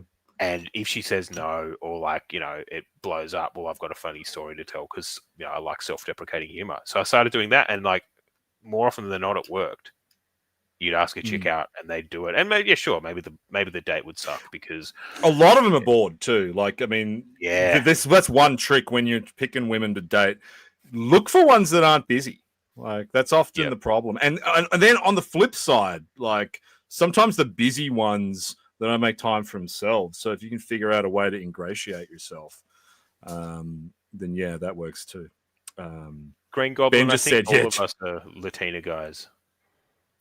Not for years, man. I dated a Chilean chick, 2012, and I dated a Brazilian around 2012. She was crazy. So that didn't work. I think John doesn't seem like a Latina guy, and the correct term is Latino. So I don't know Latino. Actually, I think we mean Latinx. Is it Latinx or Latinx? Latinx sounds like a brand of tissue. I don't know. Ben says, just get married, then you can be moderately unsuccessful with one woman forever. Yeah. That's exactly what I've done. So every day I just am moderately unsuccessful. But it works. Just don't be yourself. Like, that's the secret. Like, the thing that could probably really crash and burn our kind of nascent media career is that I find a new girlfriend who's really hot, and then I do this thing. And Ben's known me. So Ben in the chat has actually known me for like 30 years. And he will attest to this, that when I do get a new girlfriend that I actually care about, I completely change my personality for them. So there's a chance you'll tune in one day and you'll know that I've gotten laid on the weekend because I'm just a completely different guy. I've got like a new haircut. Like I got like a fucking nose ring or something. Like I've changed all my opinions. He's hooked up with an e-girl. Yeah. That could happen. And the thing is, it works, right? And if you're sitting there going like, why can't I find a woman? It's probably your personality and you need to change it. So yeah, that's my dating advice, guys. That's all you need. That's it.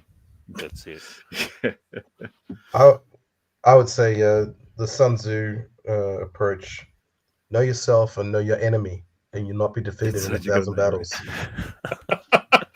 and that you've got to use that on the Tinder date. Like actually open with that. Like sit down, open with that. Just Women sit will down, love it. Yeah. open the Art of War in front of her. Read a line and be like, okay, right. I don't know who started it, but yeah, I love this. I love the meme template that all the Finn bros are doing. Like, yeah, I'm not going to see that Tinder date again, but at least now she knows that she's investing in the wrong shitcoin. Like, I do get a kick out of that one just because that is how most of my Tinder dates go. Demanding attention, so I think he just wants. Is it windy where you are? I heard there were massive. Yeah. It's a little bit weird. So. He kind of, I don't know, it's thunder cuddles or something. So this stream will do the opposite of Hassan Piker. We won't electrocute our dogs. We'll just give them chin scratches. Iron Deficiency Anima says, John, I don't care about this. What's your Sydney value shopper guide to renting them? Iron Deficiency Anima is clearly a fan of my 3Fs comment. You know what? That's a good idea. I've been looking for something to do a podcast on for my Substack that I can put behind the paywall. And McGowan's Guide to Whoring could be it. Maybe we'll do that. Just after I got all the MFA guys offside, just get the entire like trad community offside as well by encouraging sex work. To completely isolate myself. That's the plan. Yeah. Hang on. Sorry, guys. Archer, you're all right, mate. It's not even thunder. It's like just a bit of wind, but I don't know. They get the heebie-jeebies, and they're like, he's literally sitting on my lap. Hang on. Whoa, there we go. So I don't know. He's just like freaked out. So did we cover everything we wanted to cover this week? Has anyone got anything else that I think so. Pertinent. Barnaby, March for Australia, journos being scum, the Albo stuff. Yeah. Hang on. Dogs are on ballistic. Sorry. What else? Oh, I guess. Hey, how are we going on the Hannah Ferguson campaign? How's that going? Well, so in terms of engagement and action for something that we didn't put any spend behind, it's all been organic. We've got like nearly 2,000 people that have signed up to the campaign, wow, which is great. So everyone who signed up on the Revive Australia Stop Hannah Ferguson campaign, thank you so much. The venues, they just went through this process of just kicking the buck around. So people were emailing the venues saying, hey, I've got concerns. There's this person who's said these things, in light of the political climate, I request that you don't platform her. And they would just kick the buck around. They go, well, we're not technically platforming her. This is, commissioned by this organization. You need to speak to them. And they would just pump them around like that. The only one that was like quite responsive to people in terms of saying, we're taking your feedback on board was the Opera House, but they still went ahead. So, right. So it's actually happened. Yeah. Yeah. So it's actually it happened on the Sunday, on the same day as March for Australia. So it's kind of like, okay, well, what do we do next, right? Like, so Revive's now got almost 2,000 members that are all signed up. For those of you who have signed up, you'll probably notice that you haven't received any fundraising emails or anything like that, because that's not the point of Revive. So it's a question of what do we want to do next, that and he hasn't got around to it. What do we do next, and what do we want to try and do with this organization to really present a new way of doing things in this space, and present a new way of trying to affect change. So look, you're going to see more from Revive. Right now it's literally just us sort of running it in our spare time, putting together ways for people to get into the database and hear more from us. But yeah, if you guys haven't joined up, just go to reviveoz.com. That's reviveaus.com and sign up. Do you want to plug anything, Enoch? Because I've plugged my Substack and Brian's plugged Revive. Where is there? Just follow us on Twitter if you haven't already. Yeah. Just you can follow all three of us on Twitter. Yep. Subscribe to our YouTube. We've got more viewers than I have followers, so you're not all following me yet. There you go. Damn. Yeah. Chat, you're on notice. Find Enoch Bowden on Twitter and give him a follow. Yeah. I think we can wrap up. Guys. Cleared the 2-hour Great mark. show. We got over Great our show. little hump in numbers from last week. Brian actually does a lot of carrying this show. Apparently. Hold on, he really does. Jeez, guys. It's just yeah. Oh, mate, it's good. It's good to do. Like, it is really just kind of like a big hangout thing. But it's something that I really enjoy doing. Everyone's just blowing up the chat with TLD now, as always. We were joking a couple of weeks ago about like how to end the stream, and I don't think we've even really figured it out. So we're just going to do our standard awkward goodbye. But that's thanks everyone for jumping up. Yeah, just before we go, I'm getting some feedback from the chat that I don't respond to DMs on Twitter. And I'm sorry, Green Goblin. I'm sorry. I did get that thing and I did use it and I didn't credit it. I'm sorry. I'm going to, as soon as I get off this stream, I'm going to reopen my DMs because right now they all go into the holding pattern. So if you've DM'd me and I haven't DM'd you back, that's why. I will now reopen my DMs. Sorry. Green Goblin wants us to post the intro video. Oh, right. Okay. Yeah, Matt, I'll just post it on X and I'll tag you, man. And then you can do what you want with it. Yeah, Tommy says that Enoch and I decided to end it with Stay Conscious last week, didn't we? Stay conscious. Okay. Stay conscious, Australia. All right, guys. Stay conscious. See you Thanks guys. for tuning in. Bye. See ya. Play outro. No, we don't want to play a 6-minute outro.